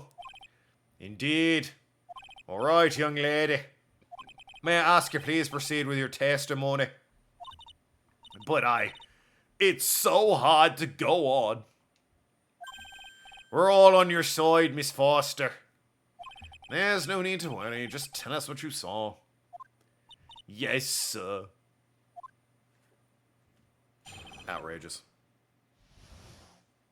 Fucking... I just checked my phone because I got a text a while ago. It's Nathan who said made you look. Mods banned that man. I was like, it's been a beat now. I can check my texts. Fucking Nathan, I swear. After he stabbed her in the back, he quickly picked her up in his arms. Delayed, but it worked. It did. It did. Nathan, you're unbanned. You're lucky Penguin was there. Then he carried her over to the car. I suppose that was the only way he could make sure the body stayed hidden. He couldn't just leave the body on top of the bridge. Why didn't he just chuck it over? I'm sorry, I'm only supposed to talk about what I saw. He's turning a little too, I am only supposed to talk about what I saw. That's not Monarch from, Venture Brothers, or Mrs. the Monarch. Honey, let the sound of my voice soothe you to sleep. I'm only supposed to talk about what I saw. That's better. Closer. Witnessing such a violence must have been difficult. Yes, sir. I'm still shaken up. I'm trying to add, like, this quivering patheticness to it because she keeps doing the, like, look away. If we accept this testimony as it is, we're finished. Don't say that! Oh, well. Maybe they'll stop off at my favorite cafe on the way home. They make a really great mocha latte. This trial isn't over yet! I like a good mocha. More a frappuccino guy when I get some coffee like that, but I like a mocha. Ha! That's what I like to hear. Alright, Miss Faye. Cross-examination, if you please. The contradiction is staring you right in the face, Mia. Go on the attack. Running from the scene of the crime. The last thing I need to do is what I've already done. Wishing that I could rewind. Losing the battle I thought that I had already won. And now I'm not singing anymore because of copyright. Cyber in the back quickly picked him up in his arms. Are you saying the victim didn't fall down on the bridge? Actually, maybe she did fall. Of course she didn't fall down on the bridge. If she had fallen down, the photo wouldn't make any sense. If that was the case, her coat would have been all muddy. If you don't mind, I was asking the witness. No need to be so rude. Well, young lady. Of course she didn't fall down. The man in the prison uniform grabbed her before she could. Edgeworth, you fuck! Hey, you were one step too slow. And then, what did the defendant do after that? Carried her to the car. Whoop. You personally witnessed that? Yes. Did anything strange happen when he did it? Well, I don't know if you call it strange or not, but that's when the victim's scarf fell off. You mean this scarf? Oh, well, it's naturally found at the scene. I don't see any problem. Well, you wouldn't be able to see that with the wall of rock in between you and the car, but yeah, we'll get to that, I suppose. The only way I can make sure the body stayed hidden. You mean the defendant carried the body all by himself? I mean, yeah, look at him. Considering the size of the defendant, I don't think it would be difficult. Yes, but let's remember they were on a narrow bridge that was ready to collapse. Even if possible for him to have carried a dead body on a bridge like that, yeah, just throw him over your shoulder. Well, the fact of the matter is, he did. This kind of talk is just silly. Wow, why did it get so emotional all of a sudden? Miss Faye, if you think there's some other possibility, please share the rest with us. Could just leave the body on the bridge. Why do you say that? It's already a broken down bridge hidden away in the mountains. Doing anything more to hide the corpse would be going overboard, wouldn't it? Yes, but the mountain is famous among hikers. A surprising number of people go up there. But it's February, right? And it was raining, correct? There's also a small temple and a channeling dojo there. You know those monks, they just love cold, isolated places. I think the witness is trying to say the corpse could have been found at any time. Besides, the witness is merely reporting what she witnessed with her own eyes. Only talk about what I saw. And you're absolutely certain it was my client who was carrying the body? Well, he was wearing the prisoner's uniform, but as for his face... So you're saying you didn't get a clear look at his face? Well, they were far away and it was raining as well. I thought I was only supposed to say exactly what I saw. Excellent. You're a remarkably honest young woman. Something about this testimony is bothering me, but what is that? You ever put salt in my coffee? What the fuck? Why not? Because it's dumb and gross. What? May actually go better with coffee than sugar. No, it wouldn't. My point is, if you're not sure, you might as well add a ton of salt to it. What? Shut the fuck. He's right. He's a complete fucking lunatic and isn't correct at all, but he's right. By the way, I wouldn't put salt in my coffee. Yeah, bad example, dickhead. Carried her to her car. I mean, I'll save again here. But, like, it's the map again, right? Shit, I meant the photo. My bad. The photo, not the map. Because, like, the wall is right there where she would be, right?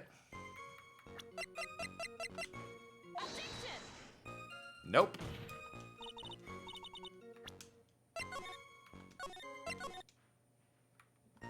Suppose, can I make sure? Is it the only way he could have made it stay hidden because he's on a fucking giant waterfall? Or over a fucking raging river? In which case, you know, I would just present the map. Yep, that's it. A killer not wanting his victim to be found? I can understand that. However, the idea of moving the body for that purpose is clearly odd. There was a much easier way to make sure the body wasn't found. Well, what is it? Take another look at the map of the area and you'll see how. There's a river right below the bridge. Oh, Mr. Edgeworth pointed something out interesting about this river. Flashback! In the kidnapping case 5 years ago, the victim's body was carried away and never found. If 10 murders were to occur in the same spot above Eagle River, you bet your boots that every other killer would toss the body in the water. Order. Order. I'm not sure if I care for the way you put it like that, Miss Faye. But I must admit, it does seem odd enough to have thrown the body into the river. Oh. Well, Mr. Edgeworth. How sad. He didn't. The end. I don't know what we're trying to prove here. Perhaps Miss Faye would do well to try to take a dip in the river herself. After all, you claim to be such an expert in the ways of nature. What are you talking about? My point is that no matter how odd you may find the killer's method of body disposal, the fact is that this is what the killer did. I mean, he's right. None of your arguments have anything to do with what the witness saw. Quite true. Miss Faye, it seems your assertion is without merit after all. What the witness claims to have seen is totally ridiculous. I mean, fucking really, guys? Really? Surely you can't deny the body was found in the trunk of the car. That's certainly consistent. That's certainly consistent with what the witness has told us. Please, witness, go on with your testimony. I'll try. All you have to do is tell us only what you saw. Otherwise, the mean lady might yell at you. Who is he talking about? All right, I'll do my best. Getting the yawns from all the voices.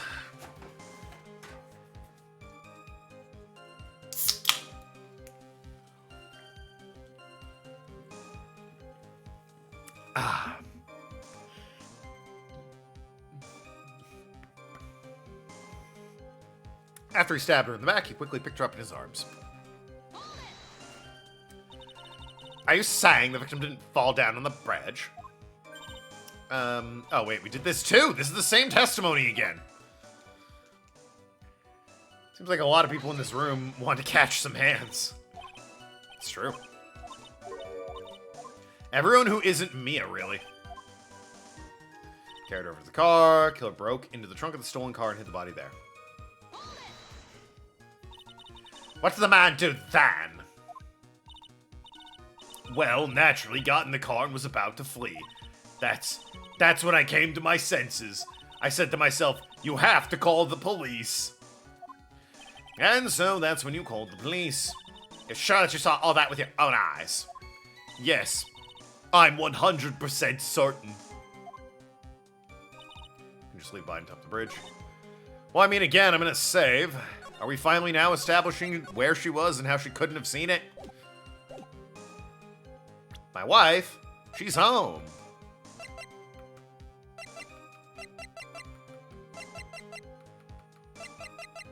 Okay. Well, Miss Foster, it looks like you've done it this time. Done what? Made a crucial mistake. I've been banished to the ceiling. It's always been like that. You're misremembering.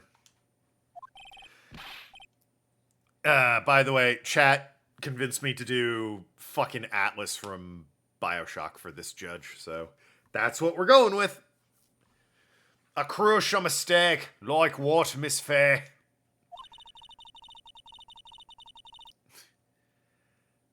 Mia Fey trying to do an impersonation of Dr. Mrs. the Monarch. The killer broke into the trunk of the stolen car and hid the body in there. It's almost gumshoe at that point. You're saying you saw that, right? With your own eyes? Yes, and? It's simple, Miss Foster. Take a look at the diagram. The place you claim to have taken that photo from that day is here. Do you see what I mean? Even if you tried to see the car, the outcropping of rocks would be directly in your way. That's right, Miss Foster.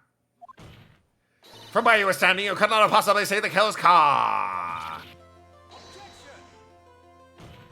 I admit the diagram shows a large outcropping of rock. However, it isn't so tall that it would stop her from seeing the car. That's right. It's not high at all. I was able to see his car just fine. I am so sorry, but that just doesn't wash. Like a man who lives in Chicago, it doesn't wash. I believe it was witness who presented this as evidence to the court. Yes. This is the location the photo was taken from. Your own photo tells the whole story. You can clearly see the left side of the bridge, but the outcropping that's being referred to is really more like a cliff. Ah!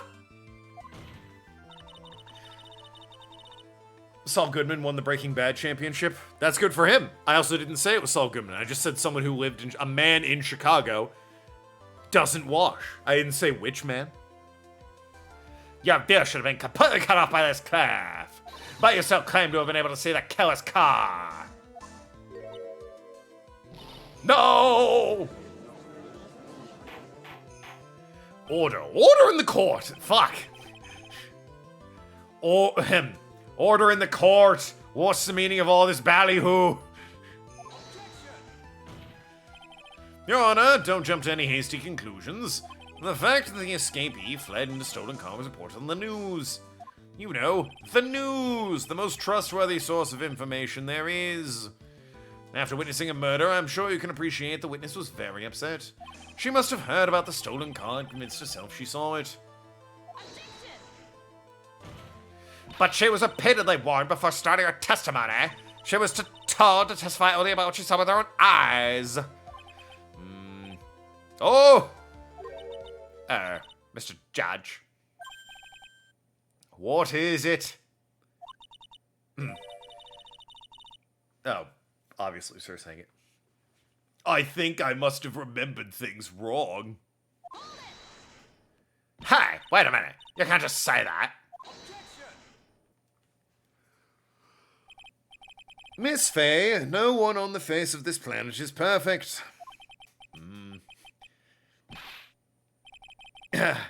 Yes, indeed. Quite true. You know what they say? The only perfect person's me wife. Coida.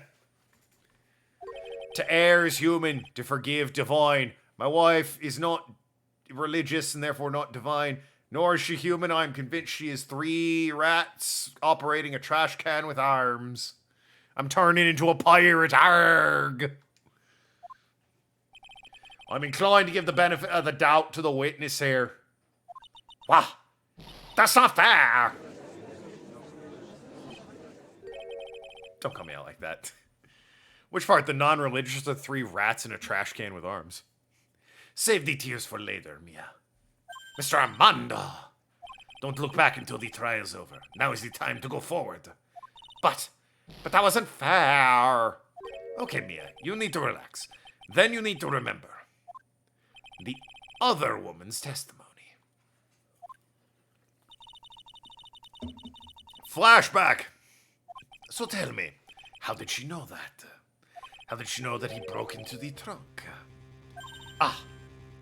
Well, Miss Foster, until you can explain how you knew that, you're going to have a lot of suspicious people on this side of the courtroom.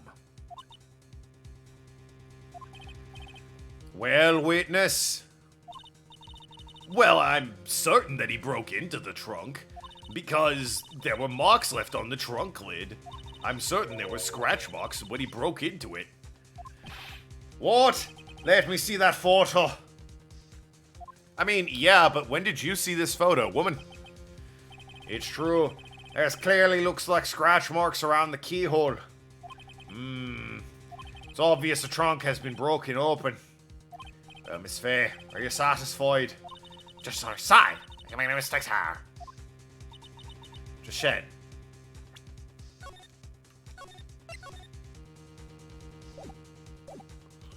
It doesn't work. How would she have known that? Melissa Foster! It looks like you finally betrayed yourself. What? You said you were in a field taking photos of wildflowers. But even so, you knew about the scratches. The question is when? When did you get a chance to see those scratches? Finally, I finally got her. Ha! I'm getting pretty tired of waiting over here. Then perhaps it'd be faster if Miss Flay explained herself. Yana! There's only one possible explanation. The reason the witness had seen the scratches was she happened to pass by, she put the corpse in herself. She is the owner of the car!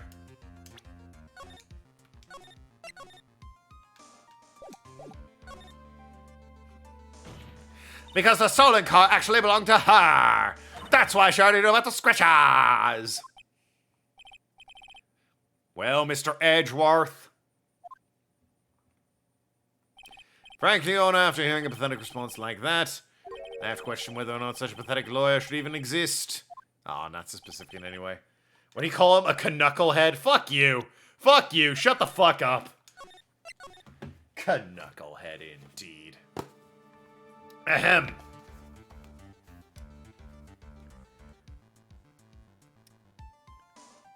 Two painters paint a house and hand the customer the bill. The customer notices the men charged no money for the actual paint. The customer says, "You guys did a great job. Why aren't you charging me for the paint?" The painter looks at the man and says, "Don't worry about the paint. It's on the house." Got him! What a zinger. Thank you, Nathan. Blowing out a candle. Don't worry about me.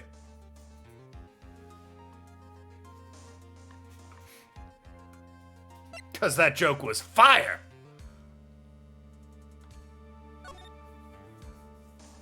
There's only one way the witness had a chance to see those scratches. Yes, what is it? Naturally. When she opened the trunk and stuffed the corpse in herself. The person who really hit the body in the trunk of the car was Melissa Foster. It was you that did it, wasn't it? Boo. Ah! Penguin, please. You scared me. Spooky message in chat. Whew. That's ridiculous. I could never. It was the man in prison garb. He's the one that... I don't think so, Miss Foster. Mr. Falls had been the one that put the corpse in the trunk. He would have simply used the car key. There was no need to break it up on. But he stole the car. He stole it from a young couple that had been waiting at a red light, which means the key would have still been in the ignition. Oh, I see. Thank you for telling us all about the scratches, Miss Foster. Without that, we never would have uncovered the truth. That it couldn't have been Mr. Falls that put the body in the trunk. No! Preposterous. Stephen suggested the witness put the body in there. If never true, then how do you explain the photo she took? The corpse had only been put in the trunk when the incident occurred. And we already know that at the time she was taking photographs.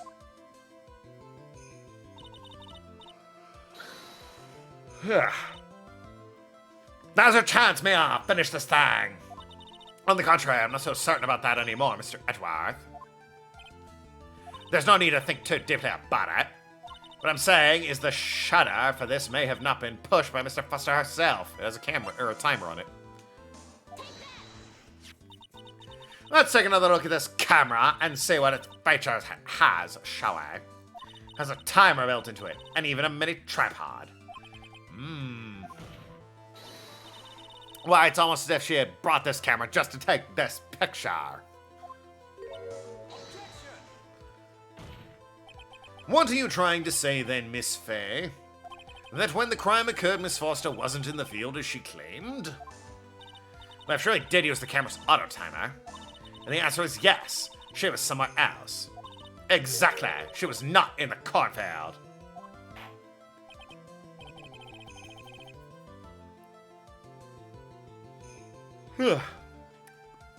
Would the defense please explain further? Listen, this is a crucial point. Where was Miss Foster when the incident occurred? Answering that question will also make it clear Miss Foster's true identity. Well then, please answer the question. Oh boy. Where's Miss Foster when the incident on the bridge occurred? I can't save.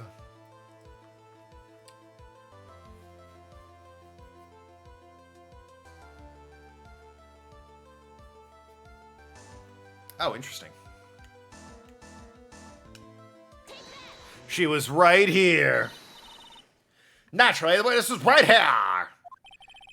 But that's where the victim, Miss Hawthorne, was standing. Order! Miss Fay! Fuck! Miss Fay! What on earth? Your Honor, if I may. After parting with the victim on the bridge, the defendant fled by car.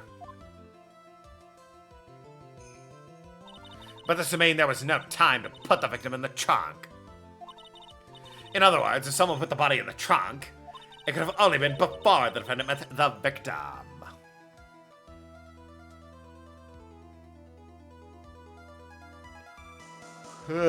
Dang. How asinine! Of course, Mr. Falls met with the victim. The only person with the opportunity to have put the victim in the trunk is the same man that killed her, Terry Falls. You still don't understand, do you, Mr. Edgeworth? By the time the witness photo was taken, the victim was already dead. The person in the photo was not Balia Hawthorne. What? I've never heard anything more ridiculous in my entire life. Then who was the victim in this photo? It's obvious, isn't it? Your own witness. Pourquoi? It's the only possible explanation. The woman that Mr. Falls met on the bridge that day was not Valerie Hawthorne. It was you, Melissa Foster. Me? Let's remember that it was raining and foggy the mountain that day. Mr. Falls himself believed the woman in front of him was Valerie Hawthorne. Fine. I am going to use the bathroom. I'll be right back. Chair, take the stream for me.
Yeah, chair stream, I know, right? Crazy. You can also see my sink when I come back, so you can all keep me honest about washing my hands. Even though we streamers just pee on our hands as part of a speedrun tactic. None offended knew Valley Hawthorne very well. After all, she was the one whose testimony helped get him convicted. But since then, my client has spent 5 hard years in federal penitentiary. Gross. No. It's speedrunning. Urine is sterile. You just pee on your hands. You wash your hands at the same time. It's great. He couldn't remember exactly what she looked like anymore. You're just making this up as you go. Where's your proof? I've got it all right here. This piece of evidence will blow your case wide open. At the time of the incident, Mr. Falls had forgotten what Valley Hawthorne looked like, which is why he asked him to wear the white scarf, right? I assume. Mr. Falls had forgotten the victim's face. That's why he needed some piece of identification. Namely, this muddy scarf. It was Mr. Falls who requested she wear this scarf to identify herself. That's already been proven by the note the victim left. In other words, as long as you were wearing a scarf like he asked, anyone could pretend to be Valley Hawthorne. Well, what do you have to say to that, Melissa Foster?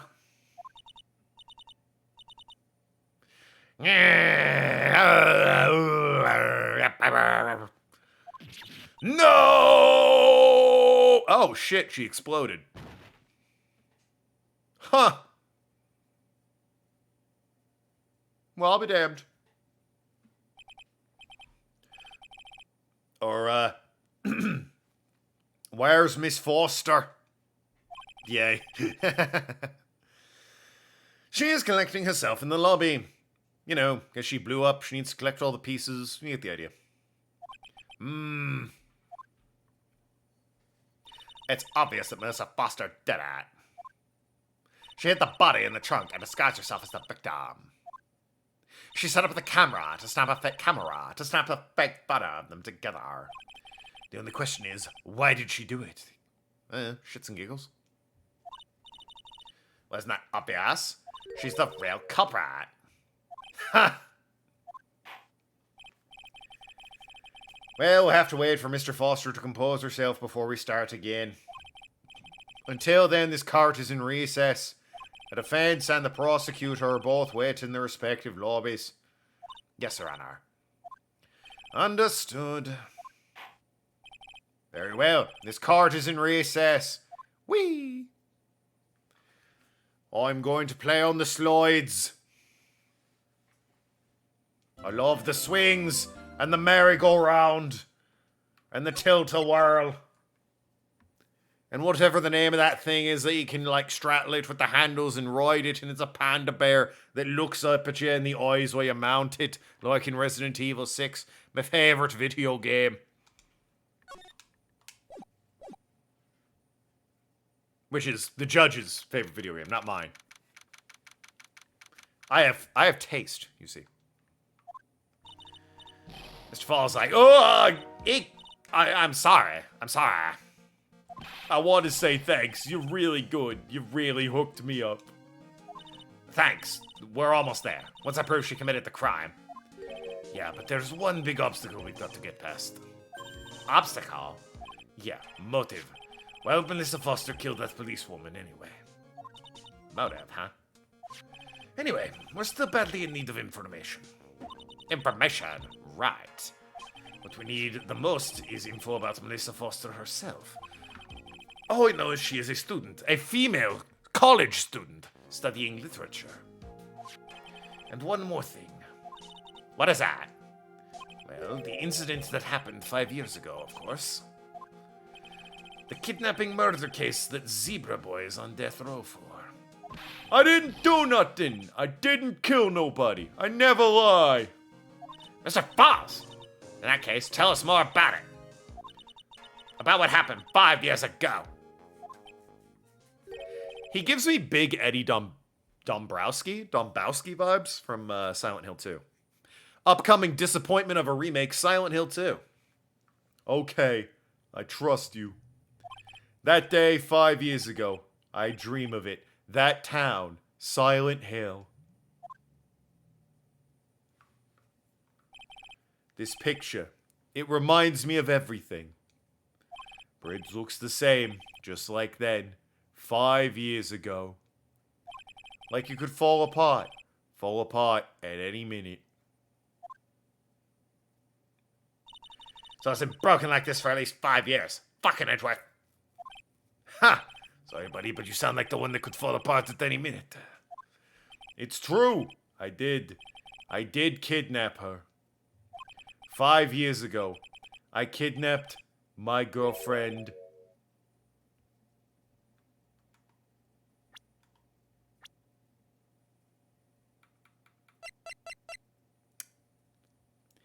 You were 20 and she was 14, my guy. Hey, I'd like to back out of this case. He's guilty. Just put him away. Put him away. We're done here. Show's over. My bad, everyone. Sorry to waste your time. He did it. Exactly like this girl said. Put him in the trunk. Yada, yada, whatever. Bye. Going home. Peace out. See you later.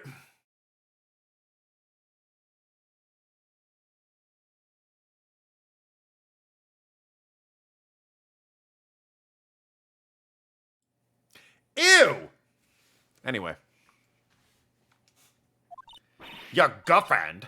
Huh? Hey, hold on there. Did you say Hawthorne?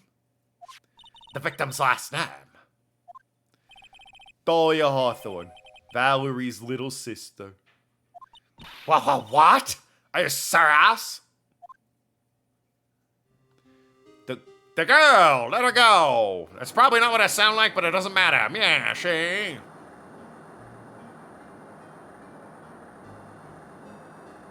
Yep, there's that fucking Yakuza 3 hair from Rikia. Sorry, but you're not gonna get the chance, bucko.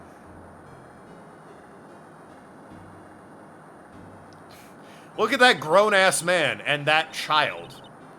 The detective back then was Valerie Hawthorne.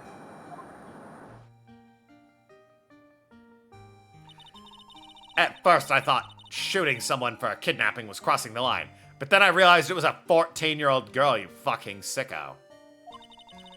If it was to protect her little sister, I can understand why she did it. Her 14-year-old little sister, you fucking sicko. Wrong. No protect sister. Valerie betrayed me. Betray us. What do you mean she betrayed you? Everything. All lies. All make-believe. Kidnapping too. A make-believe kidnapping? Dahlia. My...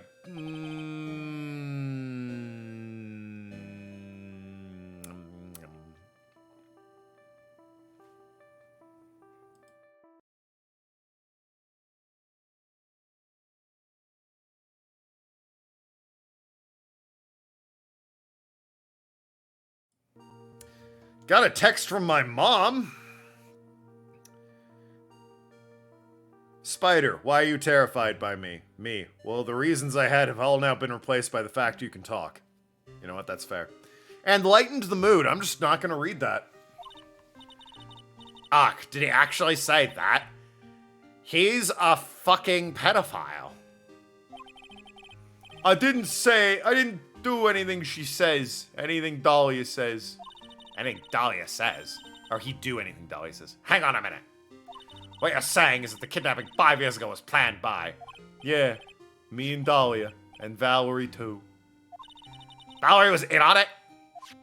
Dahlia's family rich. Jewelry business. We get one jewel. That's what we thought. Me and Dahlia wrote kidnap note. We send to her dad. Asked for $2 million diamond. Tell him to make exchange on Dusky Bridge. Wouldn't it have been easier to rob the place? Just saying. Just a thought. We tell him Valerie make transfer because she's new detective. Having a police detective in your pocket is a useful thing, alright. In the end, you are planning on splitting the $2 million 3 ways, eh? Yeah, but that woman...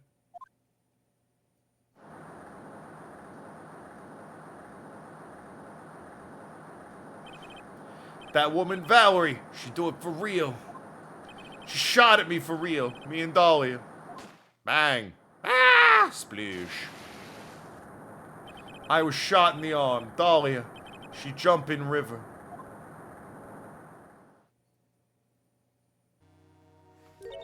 Jump? You don't mean she jumped on purpose, did you? I couldn't do it. I could never push her. Anyway, I blacked out. Wake up with police all over. And that's when they decided to give you the death sentence. Yes, because he is a pedophile, so. Tracks!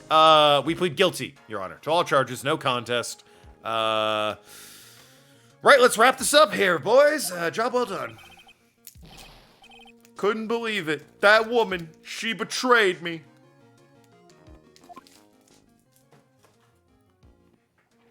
Idiots in an empty courtroom, you stupid fucking idiot.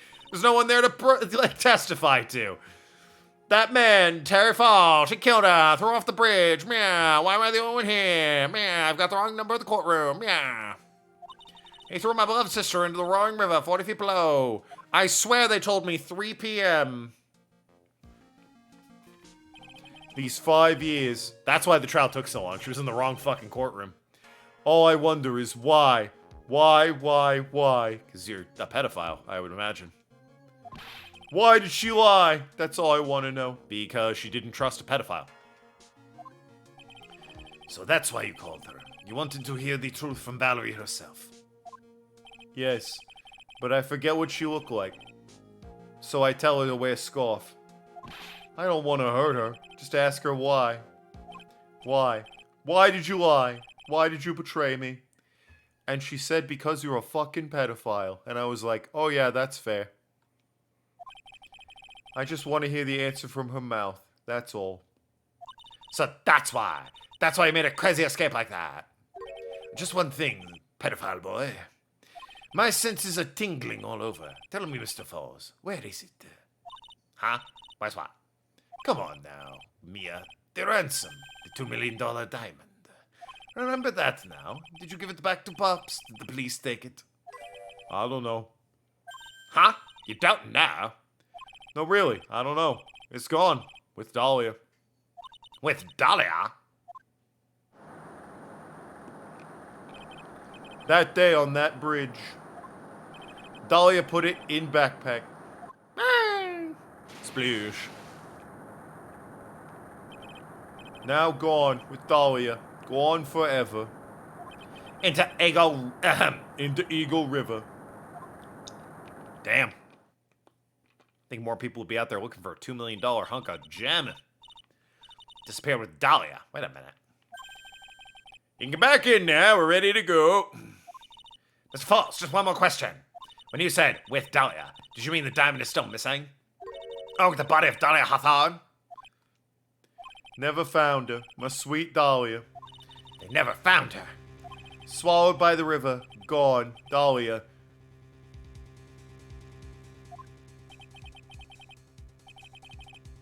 Well, here we go. How old was she anyway? Just 14. 14? You're a fucking pedophile. She plans a fake kidnapping and disappears into the river with a rock worth $2 million. And there's a pedophile involved. Man, oh man. Kids these days.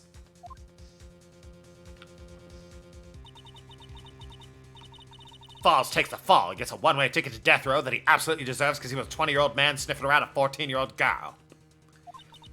Is Dahlia Hawthorne an angel, or is she really? It's time, Mia. Looks like we have a few more aces up our sleeve now. You bet. $2 million diamond. The training wheels come off now, Mia. You've got to strike while the iron is hot. That's one of my rules. Remember it. Eh. 14, chat. Gross. And our defense attorneys are kind of underwhelmed by the whole thing. I guess Mia had a somewhat appropriate reaction, but Diego was just like, huh, crazy. Needs to be said. I don't care if he's guilty or innocent. Give him the chair. Of this crime. Obviously, if he's innocent of pedophilia, then don't bother giving him the chair. But he's clearly guilty of that, so give him the chair. Now then. Fuck. Always the default judge. Now then, let's continue with the trial of Mr. Terry Falls. Witness, are you feeling better? Yes, Your Honor. I'll try my best. You're a brave young lady. Not this again. I can understand a defense lawyer wanting to get a client off the hook. However, trying to pin the crime on an innocent student is... What are you talking about? This is not the person on trial here. She's an innocent bystander who witnessed a violent crime. That's all. What possible reason would a girl like this have for murdering a policewoman? It's certainly hard to imagine this woman is a murderer. All the maces are going to be worth shit. When he makes a pedo, he'll be castrated and mauled to death. I mean, probably not. We are in a court of law. He will be put in the chamber or the chair or given the injection. I don't know how. Maybe hanged. I don't know how they execute people in the Phoenix Wright world. I do know they probably don't just let the townsfolk have their way with him.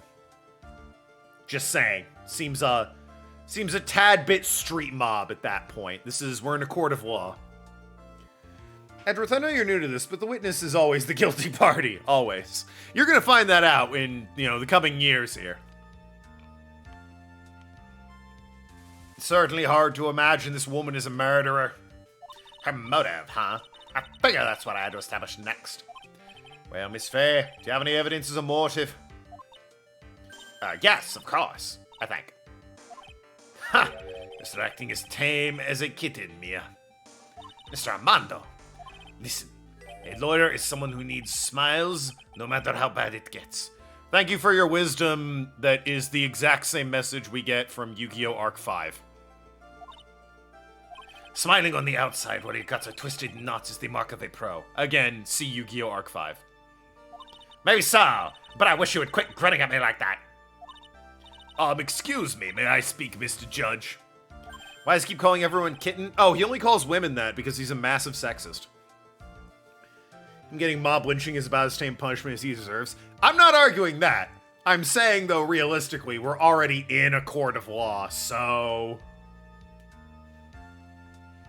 He's brain damaged? No, he's just sexist. Well, you could argue same thing, so fair enough. Of course, Mr. Judge is ready anytime you like. I'd like to say something. Some people here are suspicious of me, right? That's why. I at least wanted you, Mr. Judge, to know that it's not true. I see. You're such an honest and upstanding young lady. Looks like this witness is a real professional. What do you mean? Look at that 100-watt smile. Just when things are darkest for her. Click. Sure. Lights right up. It is hard to get angry at someone who's just smiling and enjoying the whole thing, Very well then, let's hear what this witness has to say.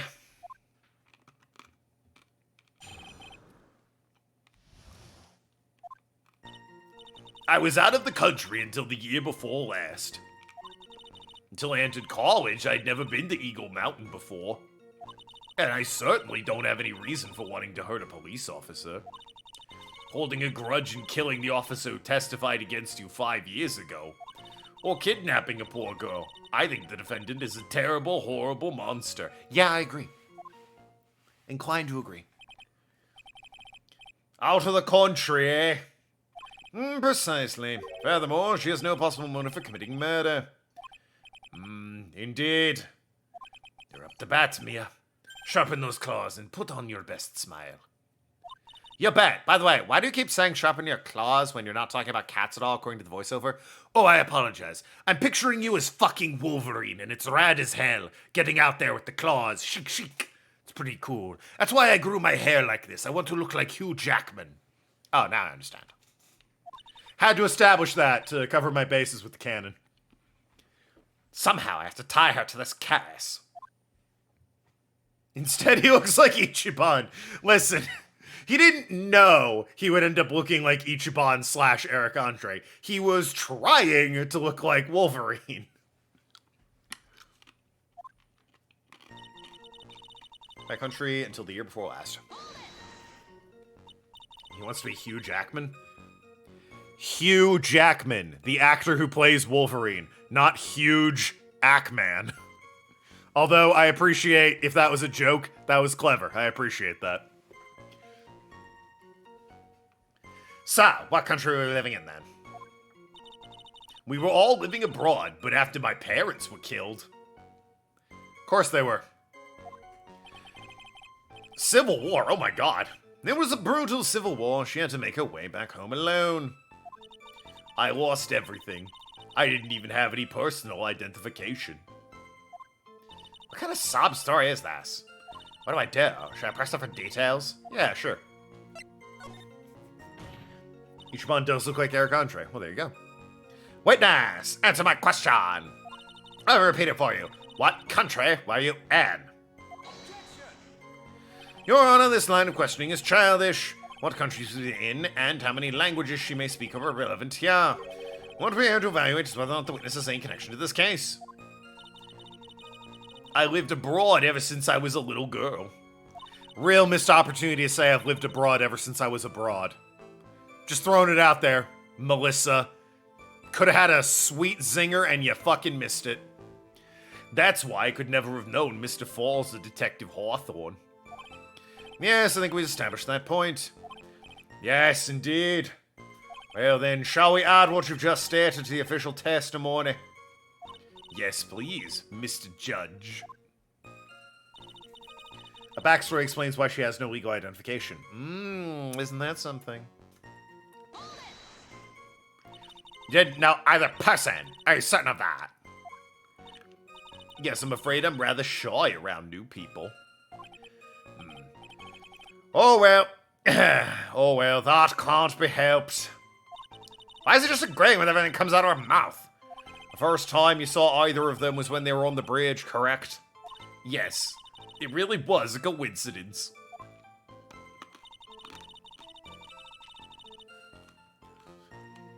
Coffee still does look kind of like Hugh Jackman. Yeah, he's got the Wolverine hair. And, you know, kind of the build. At least what he would have in Phoenix Wright. He's got a bit of the scruff. Attended college and never been to Eagle Mountain before. So what made you decide to visit Eagle Mountain anyway? I just love being outdoors. Picnics, hiking, you know, that sort of thing. You don't look like much of a hiker to me, but you do look like a digger of sorts. Wow. Wow. Fucking called her out, Mia. Unbelievable. But Eagle Mountain is a 2-hour drive from here, and no trains run through here. There are plenty of mountains that are closer and easier to get to.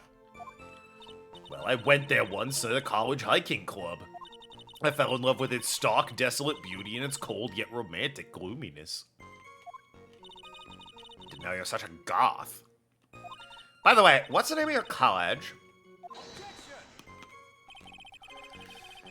The prosecution objects to any question that involved the witness's private life.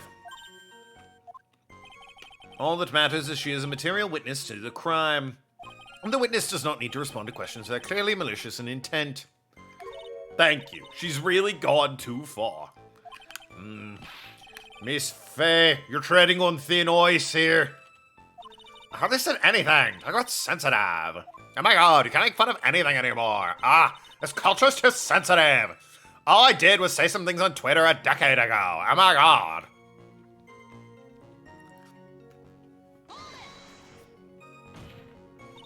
Perhaps, but your behavior that day was very suspicious.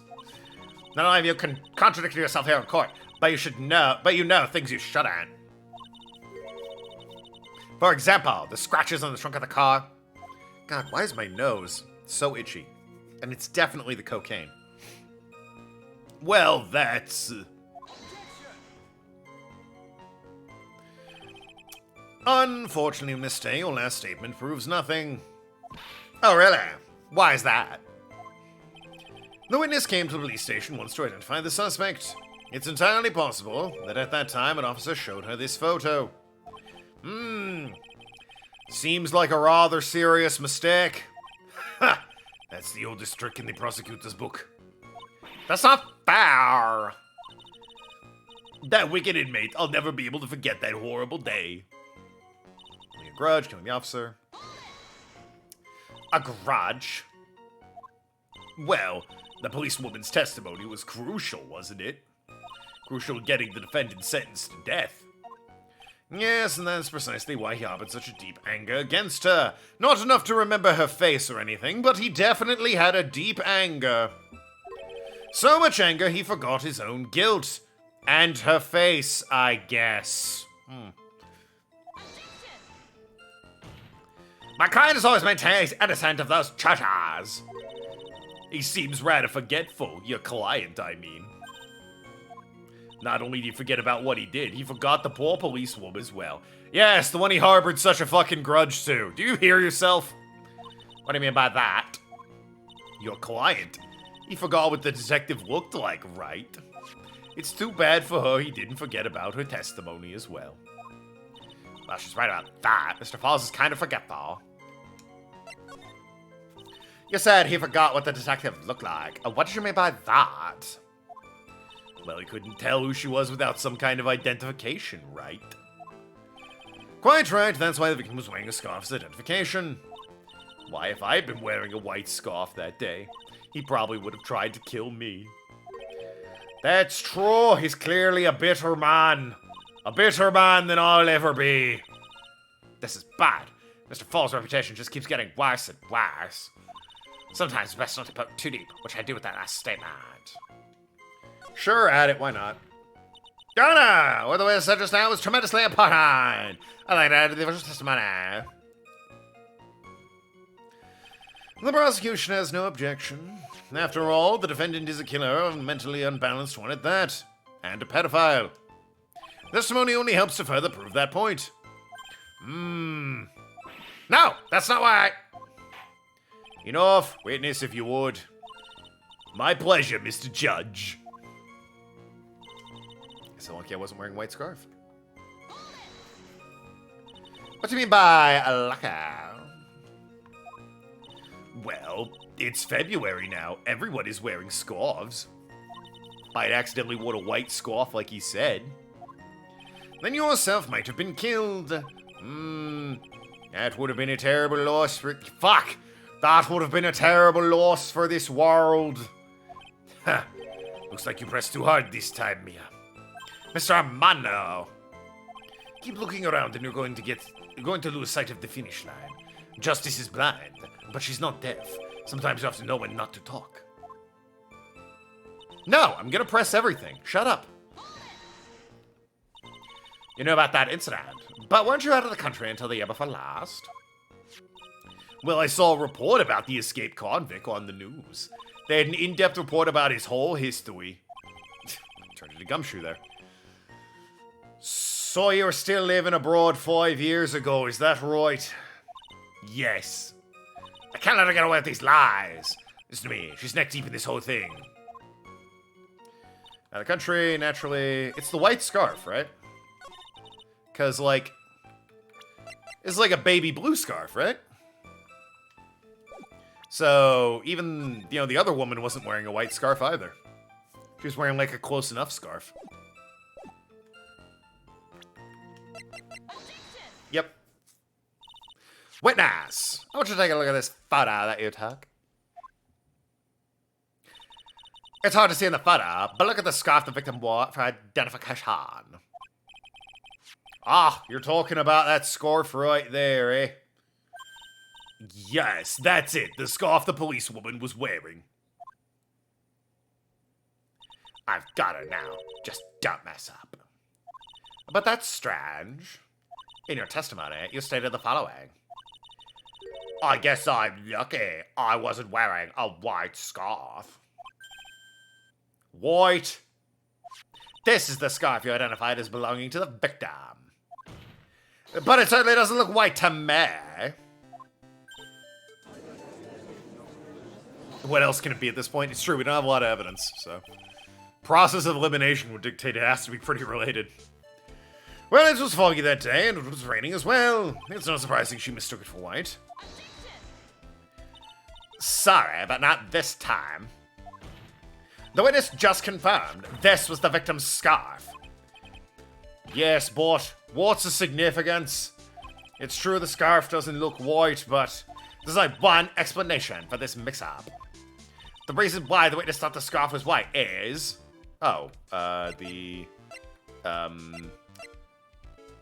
yeah, confidential police materials written by the victim. She couldn't have known. Witness, have you ever seen this note? Note?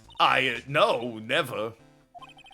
It's top secret evidence. There's no reason you would have.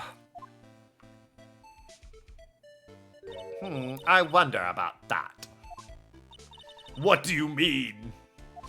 This note shows Mr. Fall's introduction to the victim regarding their meeting. It says, wear white scarf for identification. White scarf? Witness, you knew what this note said. And it's because you knew that you slipped up and mistakenly said white scarf. Well, Miss Foster? No! Order, order! Mr. Edgeworth, I'm waiting for an explanation. I'm quite sure this note wasn't leaked to the public. And yet, this witness knew exactly what the note said. At the time of the murder, the number of people that knew the quote were quite limited. Terry Falls is one. The person who wrote the note, Valerie Hawthorne, is another. And finally, one more person. Did you say one more person? Fuck. Just default judge. Oh my god. Did you say one more person? That's right. A person no one would have suspected. Have you figured it out yet, Mia? Yup. A third person that knew the contents of the note was Detective Gumsha, because he saw it. Also, this woman, I guess, who definitely isn't you. Fell from the bridge, nobody found. And that person is Dahlia Hawthorne. Dahlia Hawthorne. I've never heard that name before. Look at the victim's note. This is what it says. Talk to Dahlia. Tell her this time. There's her name right there. What's this? So is this person, this Dahlia Hawthorne? Miss Faye must be desperate if he's trying to bring the dead back to life. Cough, cough, ahem. The dead. Dahlia Hawthorne was the victim's deceased younger sister. She was killed in a crime 5 years ago. Killed in a crime? You don't mean? Yes, she was kidnapped and killed by Terry Falls. Known pedophile. You said she was killed, but was she really? What are you implying? Of course, people thought she died 5 years ago, but she fell off the Dusky Bridge and was lost in the Eagle River. However, her corpse was never found.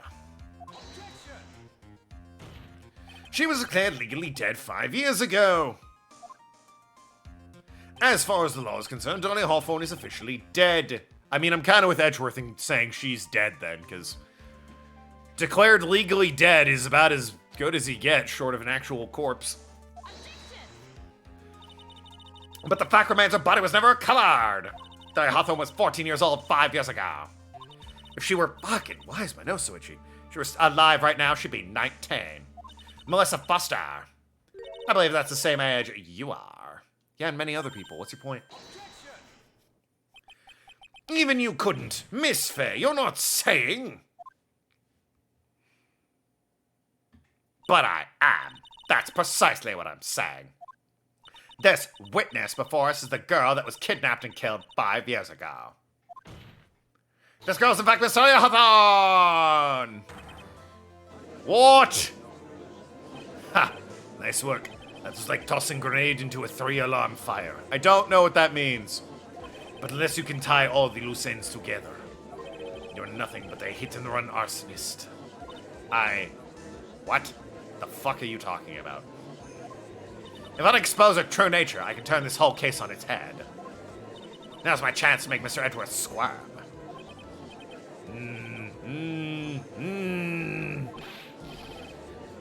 Witness, just who are you anyway? I'm... I didn't think it'd come to this. That's enough, you don't need to say any more, witness. Yes, I understand. What? Mr. Edgeworth, explain yourself. Your Honor, I have an admission to make. I honestly never thought the defense would pursue the matter this far. You don't mean... Yes, the prosecutor's office isn't filled with fools, you know. At least today it is! Naturally, we conduct a full background check on all of our witnesses. What did he say? Ha! Looks like the kid knew. He knew her true identity from the get-go. No way! But then why? If you hadn't revealed her secret, he wasn't going to say anything about it. All he wanted was her testimony, so he made a little trade. Let me introduce you to the victim's younger sister, Miss Dahlia Hawthorne. I admit I'm a fool. It's April Fool's Day. It's a holiday. We're all fools. Everyone's a fool today. But I thought she died 5 years ago. We thought so as well, but, well, as you can see... Why? Why'd she hide her identity for 5 years?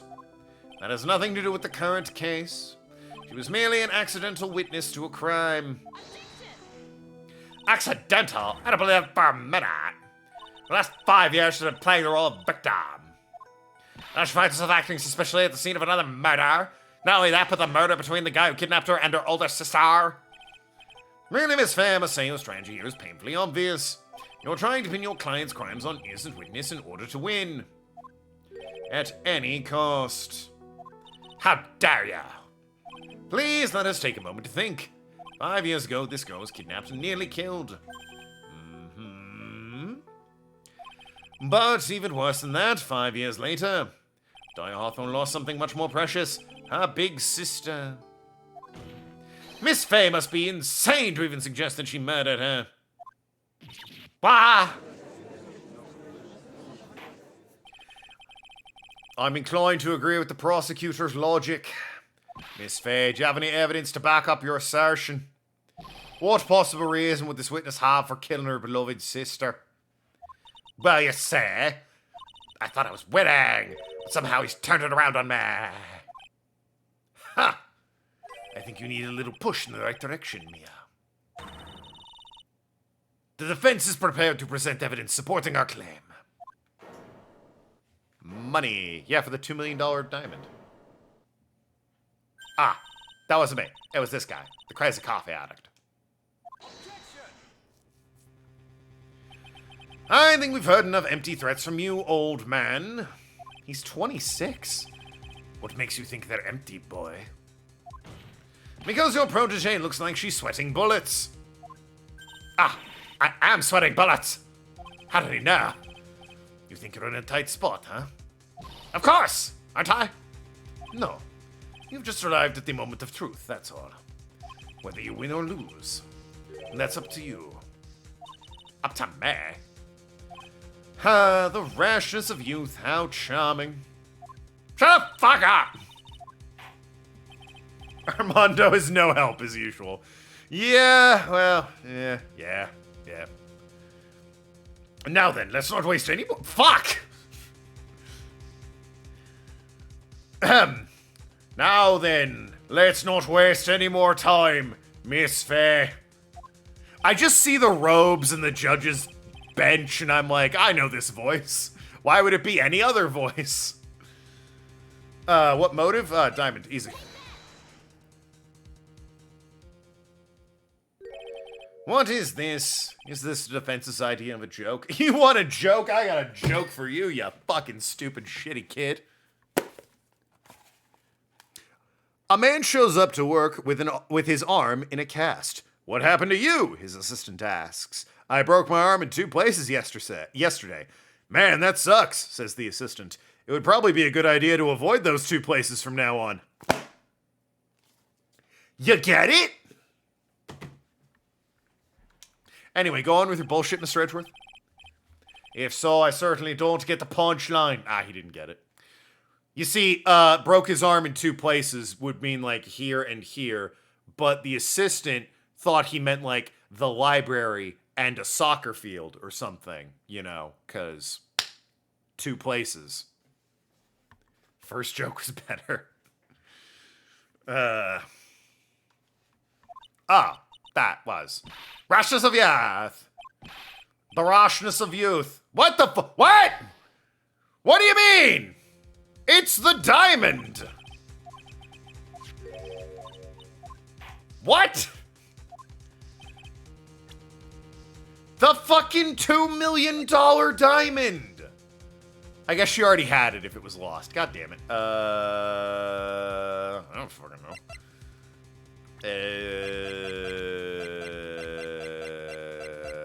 The note where she's like, the truth will come out. I can't save. That's great.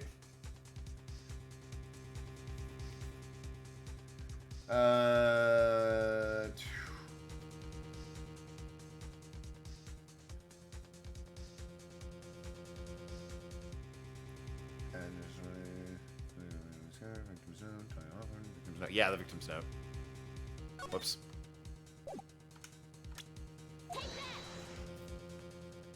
The story starts after Terry Falls escaped.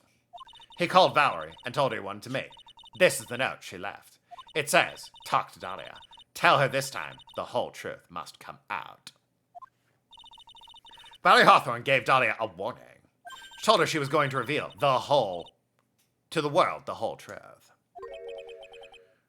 The whole world, the whole truth, not the world, truth, the whole truth. There was a dangerously important secret between Valia and Dahlia. Valia and Dahlia. You know, that would be a weird secret to have. How about one between Valerie and Dahlia? Thank you. That's the reason Dahlia felt like she had to kill Valerie. To keep her mouth shut permanently.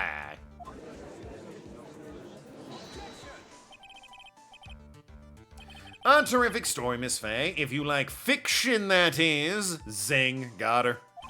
Enlighten the court, Miss Faye. What was the secret that was so important? Where's your evidence? Dahlia and Valerie Hawthorne and Terry Falls. There's only one important secret that connects them all. Oh yes, I know this secret. Your Honor, the defense would like to request further testimony. What testimony? Regarding the kidnapping 5 years ago, we believe it will explain a lot of things, such as the nature of the important secret between the Hawthorne sisters. Very well. I grant your request for further testimony. I know it'll be painful for you, but can you enlighten us one more time, my little maple leaf? Idiot. Yes, I'll try, Mr. Judge. Putting on the old charm one more time, Dahlia. But this'll be the last time you hide behind your womanly wiles. She's 19. She doesn't have womanly wiles. She's a child. But she doesn't sound like it, but she's a child. 5 years ago, I was kidnapped by Mr. Falls.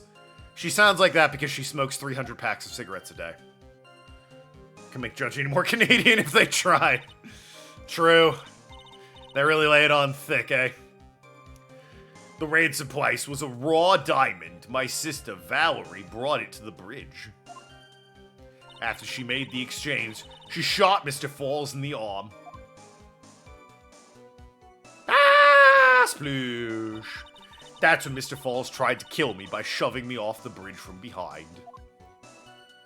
I survived, but I was afraid I might be kidnapped again for my family's money. So I decided to change my identity and start a new life as a woman with an incredibly deep voice. The kidnapping left her emotionally scarred. With her sister's help, she left Hawthorne family and started all over again. And what to believe after that, she murdered her sister. Preposterous! Thank you, Mr. Edgeworth. Miss Faye. Yes, Your Honor. As you've heard, the witness is still traumatized from the kidnapping. I'll ask you again to be extremely gentle in your cross-examination. Mr. Edwards, get the jump on me again! Ha! If we're not allowed to fight, then let's twist some arms. That's called fighting. Is up? We still got that info, that ace up your sleeve. What info? Come on, Mia. Don't say you've forgotten already. The fact that the kidnapping 5 years ago was staged. That's right. It was a fake kidnapping. Terry Falls chose that in the lobby. Flashback. Yes, that's it. The fake kidnapping is your best shot, Mia. That's our secret.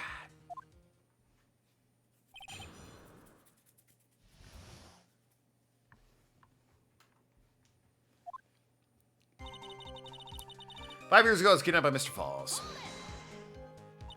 Did you and Mr. Falls have a relationship? Please say no for the love of everything that is holy."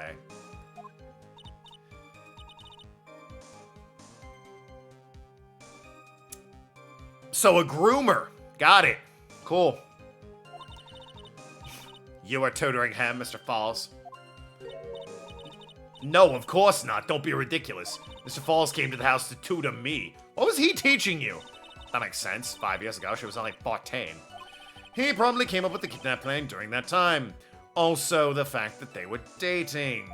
Northerns are into the jewelry trade, not quite wealthy, you see." Is he? Quite the clever fellow, that Mr. Falls. Did I hear him right? Is Mr. Falls a clever fellow? She's probably lying about the relationship, so. "I heard the diamond is valued in the neighborhood of $2 million. $2 million! It was still uncut, so it was about the size of a pint of milk. I have my milk in bags, but, 'cause Canada, but, fucking a pint. A $2 million pint of milk. I don't know what to think about that." The defendant demanded her sister Valerie make the exchange. Not as a detective, of course, but as an individual. "By the way, I wanted to ask you, Mr. Edgeworth, why do you think you wanted to make the exchange up there on the mountain? If you ever got surrounded, it would be hard to escape." "That's one thing a kidnapper wants to prevent, and that's police involvement. In a place like that, it would be easy to tell if he was being followed. With only one entrance to the mountain, he was ensuring his safety. Wouldn't that mean only one exit, or...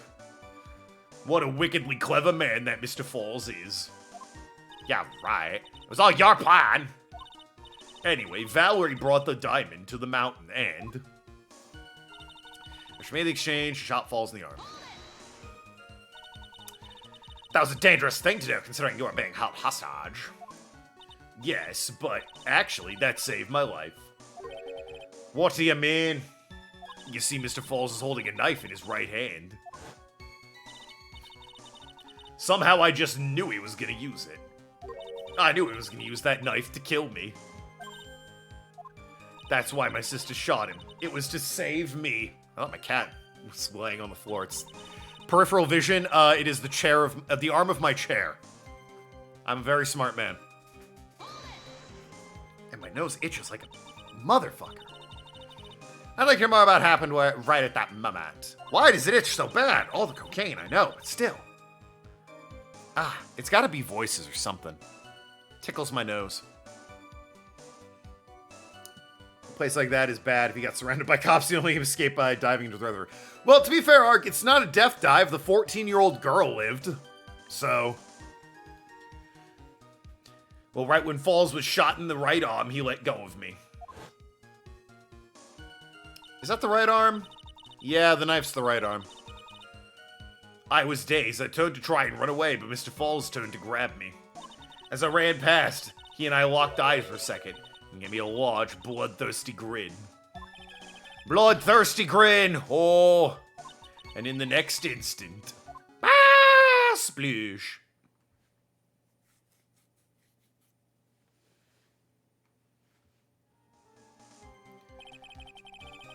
I advised Raquan to remember the river is 18 feet deep and incredibly swift. I was a strong swimmer, but I was knocked out. When I came to, I had been carried away by the river to a strange place. Shouldn't we know where that river leads? I'll never forget that day. The crumbling bridge, nowhere to run, and just one little shove from behind. And that was that. Hey, so I know this isn't like a photo or anything, but it kind of looks like if you were shoved from behind and fell, you'd hit the rocks, right? Like, the angle isn't perfect here, but I think it hit rocks, lady. Before my sister could catch me, I fell into the river. She got lucky, kind of. Pretty sure 9 times out of 10 that fall would be lethal. Maybe. But to be fair, again, she survived it 1 out of 10 times. The full-grown man who's, like, super built, probably... Well, he would have hit the water harder. She's daintier and lighter, so she doesn't fall and land as hard. He would have hit much harder because of his weight. Huh. You know, I don't know. I don't know how it would have shaken out. And that's why I've hid your identity? Yes, I only told my sister. Valerie Hawthorne, eh? Yes, she's the only one who knew about me. Meanwhile, legally, this witness has been deceased for 5 years. I did never want something like this to happen to me again. Where's Mythbusters when you need them? Well, they did an episode on well, hitting water versus hitting concrete. Obviously, hitting water is worse. It was a bit grim. They took a body bag, stuffed a pig carcass in it, and hucked it out of an airplane. And the one from the same height. And the one that hit the water, they had an x-ray, and they're like, yeah, it was decapitated, all the bones were shattered. And the one that hit the concrete, they're like, yeah, standards and practice of TV isn't letting us show you what the one that hit concrete looked like. So you're just gonna have to take our word for it. It was bad.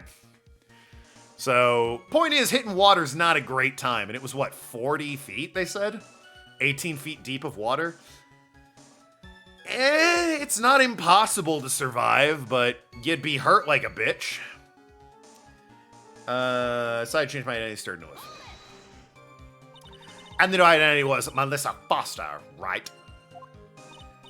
Yes, my sister helped me get the official paperwork taken care of. That makes sense. Without an insider's help, doing all the paperwork would have been impossible. She was the only person left in the world I could count on. And you think I killed her? There's no way I could. It's the moment of truth for this witness, too.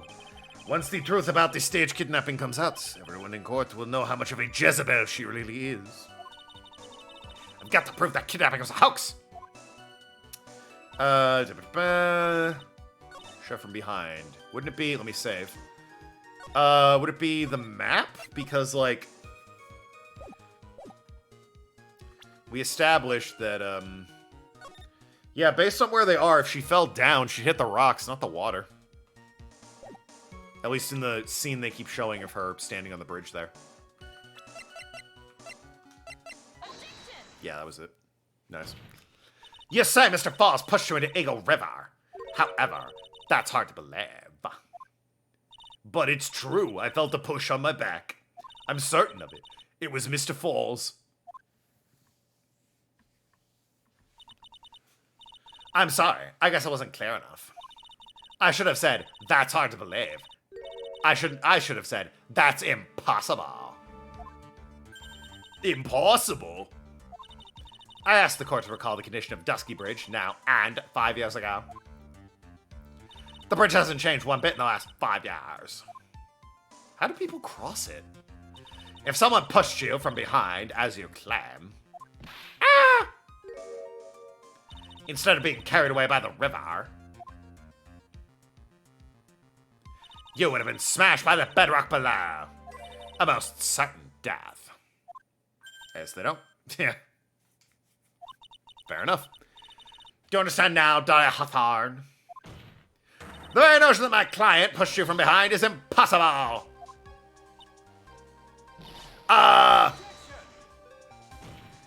Your Honor, this event occurred 5 years ago. Why, for all we know, the water level in the river may have been higher back then. But it's 40 feet from the bridge to the river. A small change in the water level wouldn't have made that much of a difference.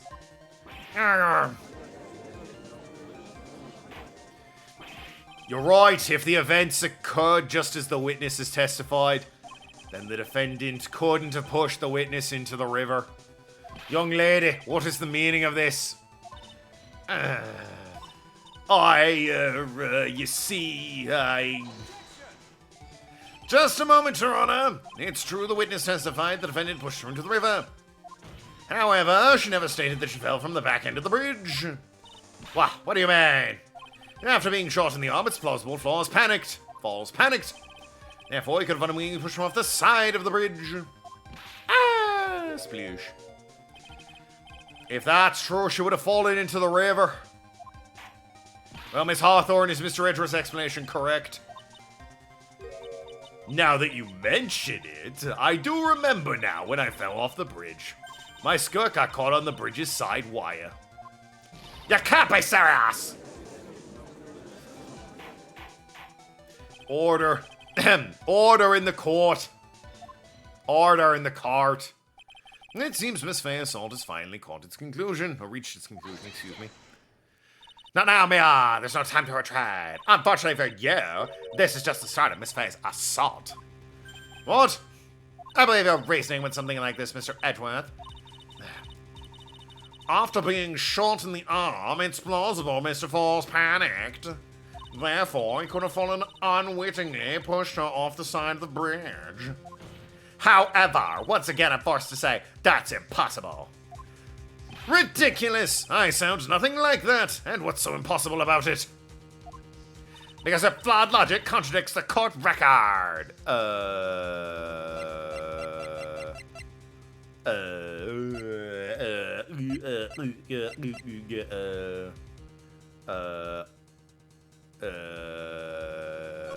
Oh, yeah, kind of hard to fall off the side. Look at that shit. It's like all the way up to their necks.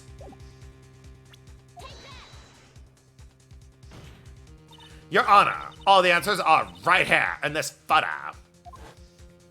Take a look at the wires supporting both sides of the bridge. They extend about 5 feet off the ground. It'll be impossible to push someone up from there. No! But let's remember the size and strength of the defendant. Wires like this wouldn't be a problem for him. He could have easily picked up a 14-year-old girl and thrown her over. So young and already self-forgetful, Mr. Edgeworth. Mr. Falls has been shot right in the arm. And more importantly, Valerie Hawthorne had gun trained on him at point-blank range. So, Mr. Falls, throwing the witness off the bridge, that's clearly impossible.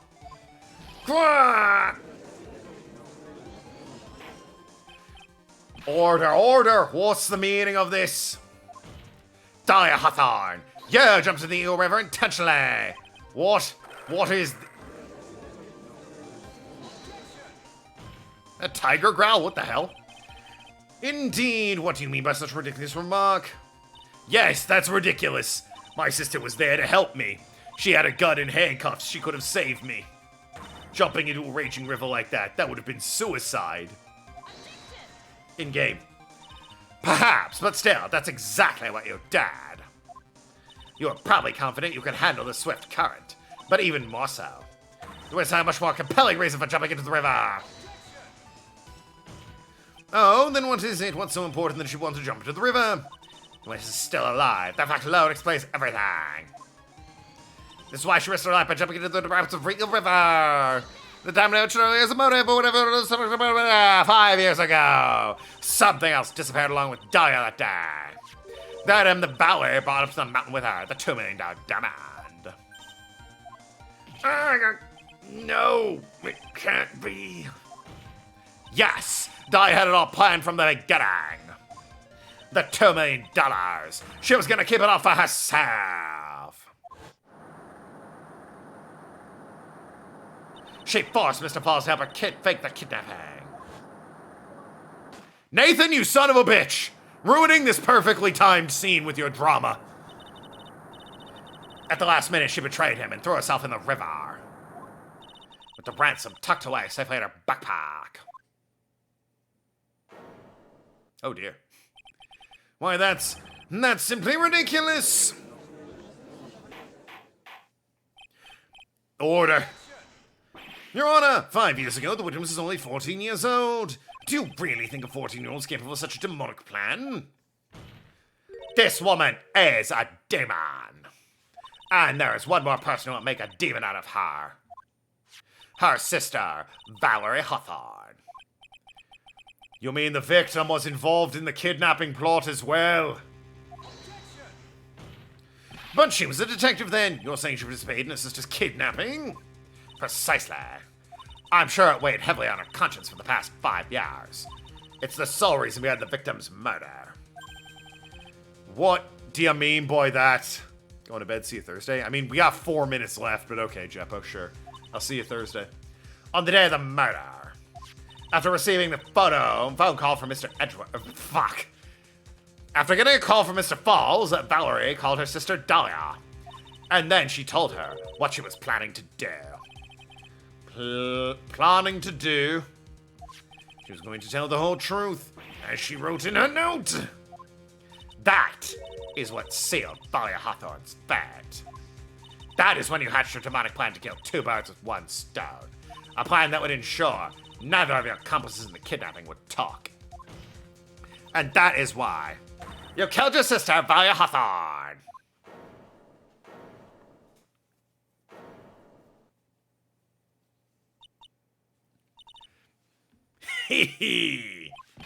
Who is that? Who is that laughing at a time like this? Oh, shit. Oh, she plays with her hair, right. Forgive me, it's just hilarious. Witness, is that you? You amuse me, woman, Miss Mia Fey. You can certainly weave an exciting tale. Naturally, you have the evidence to back it up, don't you? Evidence? Evidence I planned the kidnapping, of course. That at 14 I plotted it with Mr. Falls and my sister. Well, And one more thing. What happened to the $2 million diamond? If you can't provide evidence to show that, at least. Well, Miss Fay, I don't know. what a joke. A joke, you say? Well, if I got a joke for you. Ho-ho! A man with a broken hand goes to his doctor. Will I be able to play the guitar after operation on my hand? The doctor says, yes, of course. That's great. I could never before. Ha ha ha ha! Jokes. Miss Fay, are you stupid or something? Oh, no, that'd be me. Tokenlad, Twitch.tv. How can I prove a fake kidnapping that happened 5 years ago? I don't have a decisive proof Thalia Hawthorne murder. Well, it seems that we've come to an end. To be honest, the witness's behavior does raise certain suspicions. However, I am forced to reject assertions made by the defense. Of course you are. Is this it? Is it really over? The girl's made a fool out of me and there's nothing I can do about it. Ha! Without evidence, the trial is over. Who decided that? The judge. That's literally his job. Mr. Armando! Come on now, Mia. Haven't you figured out yet that you make your own rules? That's not how it works. It's called rule of law. It's literally a thing. For example, even if there's no evidence, there's still testimony. Testimony? On the day in question, Dahlia Hawthorne murdered her sister, Valia Hawthorne, and hid her body in the trunk of Mr. Fall's stolen car, and then went to meet with him. Disguised as her sister, Valerie Hawthorne. That's what you think, right? Yes, that's right. In that case, there's only one answer, right? There's one person left who can testify about Valerie Hawthorne's murder. Since there's no proof, there's only one thing left to do. Who's the one person that can testify to that demon woman's crimes? Larry Butts! Oh, wait. It'd be this one. Your Honor, the defense wishes to call a new witness. A new witness? Yes. We would like to hear testimony of Terry Falls. The defendant? There's only one person that can shed any further light on the situation. Only one person that knows what Dahlia's role in the kidnapping was. Only one person that can say whether the person in the photo is Valerie Hawthorne, or whether it was in fact her younger sister, Dahlia, disguised as her. Only one person who can solve the riddle once and for all.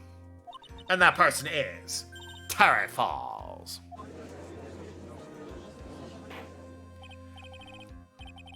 Well, Mr. Edgeworth, what is your take on this? Why not? The prosecution has no objection. I mean, there's his job. The law is clear. You need evidence. Well, I guess with testimony. Very well. Fuck. Bailiff, bring the defendant to the witness stand. This is my last chance, Mr. Falls. My last chance to establish Daya's guilt. I have that. You fucking pedophile.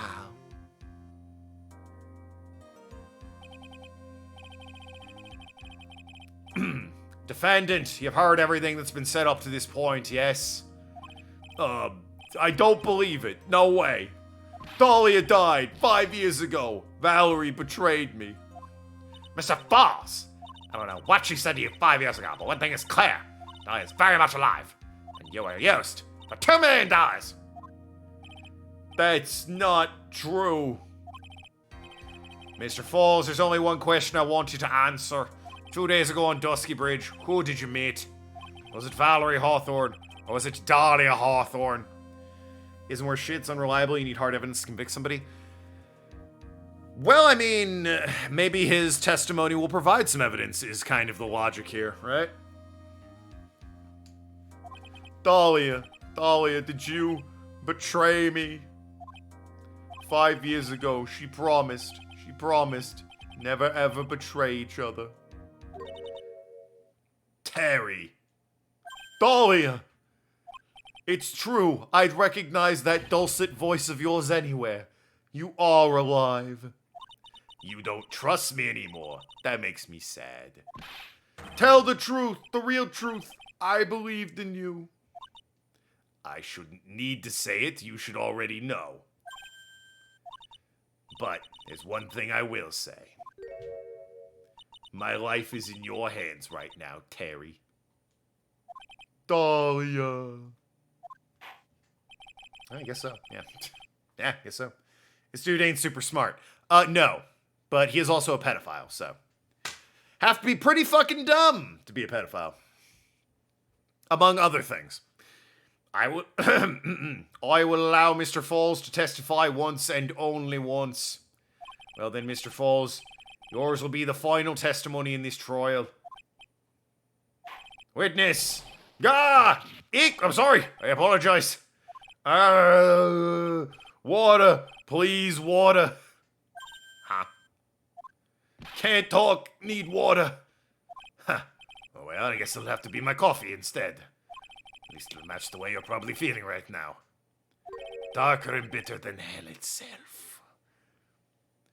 Bro, didn't you just say you liked mocha lattes? What?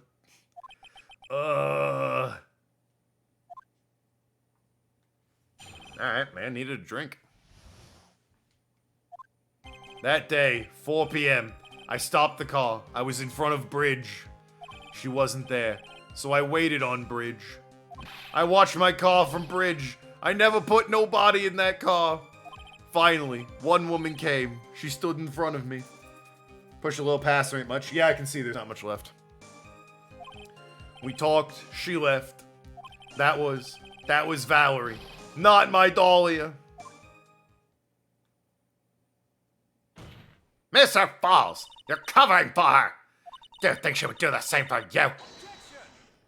That's enough, Miss Fay. His last statement was fitting way to end this final testimony of the trial. Well, well then, Miss Fay, please proceed with your cross-examination. Is this how you want to end it, Mr. Falls? Another guilty verdict along with your death sentence? I mean, you're dying anyway, so. There's only one person who can stop it. You, Mia, I think. Alright. 4 p.m. Stop the car in front of the bridge. According to the note, the meeting was supposed to take place at 4:30. You certainly arrived early, didn't ya? It was raining. Already dark, too. You waited on the bridge for 30 minutes.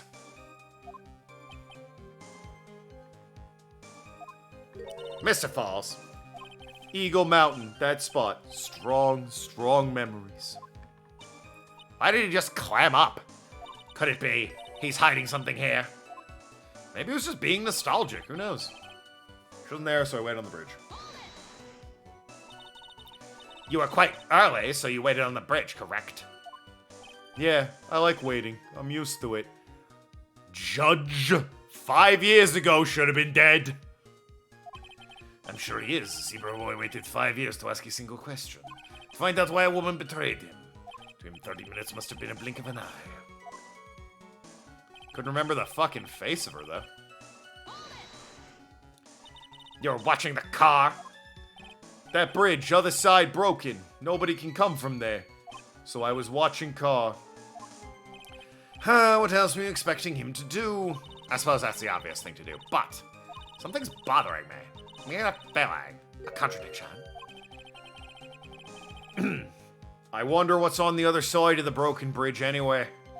No one lives there. There's a small shrine up on the mountain, but that's it. Anyway, no one came. No car, nothing. Finally, a woman came. She stood in front of me. Mr. Falls, think carefully now. Are you certain it was Valerie Hawthorne? I never lie. It's the truth. It was Valerie. I remember her face. Wait a minute. If you remembered her face, then why did you make her wear a scarf as identification? Sorry. I told a little lie. But the woman I met, she was different from the woman standing here now. She was different. It was Valerie. Alright. We talked and then she left. What did you talk to her about anyway? Mr. Falls! Valerie told the truth about the kidnapping 5 years ago. She said someone needed to take the blame for it. That was all I could think to do. She said that. That's why she lied. Got me the death penalty. And were you satisfied with that answer, witness? Dahlia died. It was my fault. But I don't really remember. Maybe I did. Maybe I did push her in. It don't matter no more. Either way, my Dahlia. Dead. But you just saw she isn't dead! After Valerie talked to me on bridge, nothing left to live for. Was that Valerie left? I'm gonna be so sure. It was raining at the time, and sunset that day was 5 o'clock. It would have already been pretty dark on the mountain 4:30. Please, Mr. Falls, this is your last chance. You're already taking the fall for what those didn't do. That woman. It wasn't Dahlia. Stop right there. What more needs to be said? Even if it means a death penalty, even if it means taking the blame for murder, you'll still do whatever is necessary to protect her, won't you, Mr. Falls? I know it's obvious, but he's clearly lying. He's been cursed by Dahlia Hawthorne. He'll probably go to his grave still believing in her. Mr. Falls, even if you can show he's lying, the poor guy will be cursed. You still have to point out the contradiction anyway. That's the curse of being a defense lawyer, I guess. Alright, it is... She wasn't there, so I waited on the bridge. And you present the witness's photo. Because there she is, right there on the bridge, obviously. So when you got to the bridge, no one had arrived. So you waited on the bridge. You're sure of that? Yeah, I'm sure.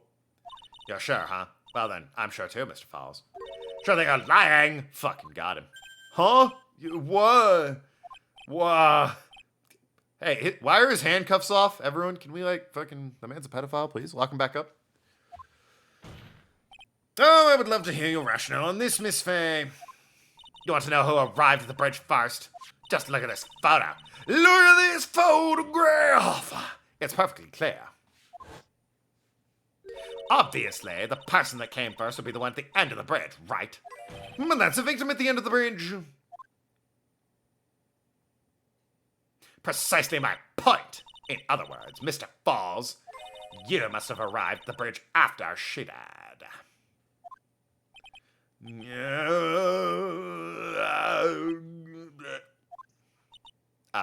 Mr. Falls, please don't get so worked up. We just want the truth. I got there around 4 o'clock, it's true. I had somewhere to go. A special place. That town. Silent Hill. Did you get to this special place before you went to the bridge? Yeah, it's an old temple 15 minutes from the bridge. 5 years ago, me and Dahlia, we promised each other. We swore we wouldn't betray each other. She brought a memento to represent our love. A memento? 5 years ago, I hid it under the base of a tree there. It's a special memory for me. This is what I went to get. Huh. Interesting. This little bottle on your necklace is your memento. It's quite charming, but it looks empty. Yeah, uh-oh. Your Honor, you heard what my client said. He arrived at the scene at 4 o'clock, but then left his car unattended and walked away. He was gone for approximately 30 minutes. With that much time, Darthor could have easily hidden the body in the trunk of his car. No! Indeed, there certainly was enough time for that. I still got a chance. Mr. Falls, there's no mistaking it.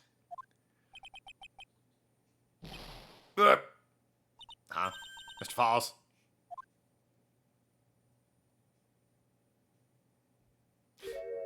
Oh. Well, that's not good. That's enough, please. Witness! I promised her 5 years ago. If it ever happens, we can't trust each other no more, then we're supposed to drink bottle. Sure ain't. Yeah, well, ain't that some shit? No! Stop the trial, Your Honor! We need a recess! I was stupid. Couldn't keep promise. So I did it. I drank this. No, we were so close, just a little more. I was gonna prove your innocence. No, don't want that. Don't trust self. Maybe kill again. Kill sweet Dahlia again. Mr. Falls! Mr. Armando, thanks for the coffee. Mr. Falls!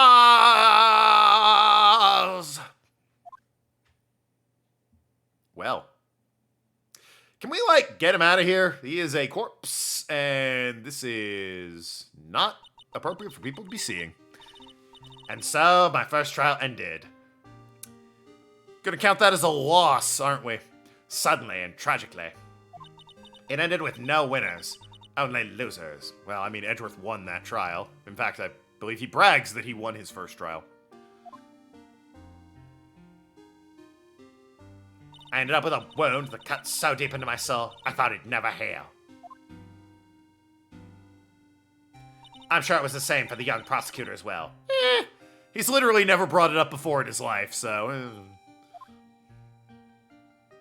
I would say that's a mistrial at that point. Oh, yeah, maybe. But one person. The true criminal, Dahlia Hawthorne. She left the courtroom with a secret smile on her demonically sweet face. Fucking hate that bitch. Oh my god, can you believe her? Unforgivable. That witch. Mr. Armando. We were so close to the truth. It was right there in front of us. You were just a little too soft, Mia. Oh yeah, this is my fault. Clearly this is my fault, Armando. Fuck you! It's my fault. It's not my fault that Falls killed himself. No, it isn't. Pretty sure it's Dahlia's fault. Don't cry, Mia. You're going to make my coffee all salty. He did say he didn't like salt in his coffee. I knew it. I knew I wasn't cut out for this. Mia. Oh wow, you do know her name. Don't you get it? You can't cry yet. Ah. Oh, you fucking pussy. You fucking, what a little bitch. Aren't I so cool the way I crushed my coffee cup and now my hand is bleeding? Oh yes. So cool. Nah, I was just kind of fucking stupid, actually. Who the fuck likes salt in their coffee? Well, it's a callback to an earlier line. I'm gonna be on this one, dead faint ain't winning for anybody. Yeah. The only time a lawyer can cry is when it's all over. Mr. Armando.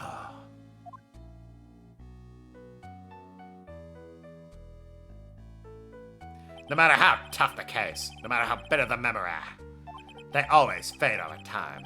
Then you file them away and eventually forget them.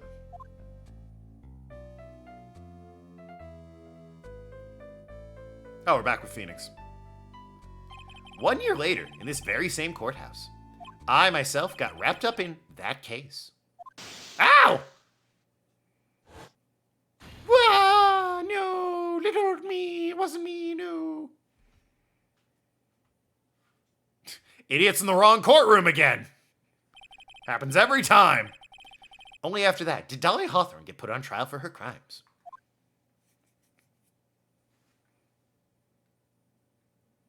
The verdict that they ultimately handed down to her was... Yeah, I remember, I was there. Guilty, of course. Naturally, when the verdict was read, she had a perfect angelic smile on her face.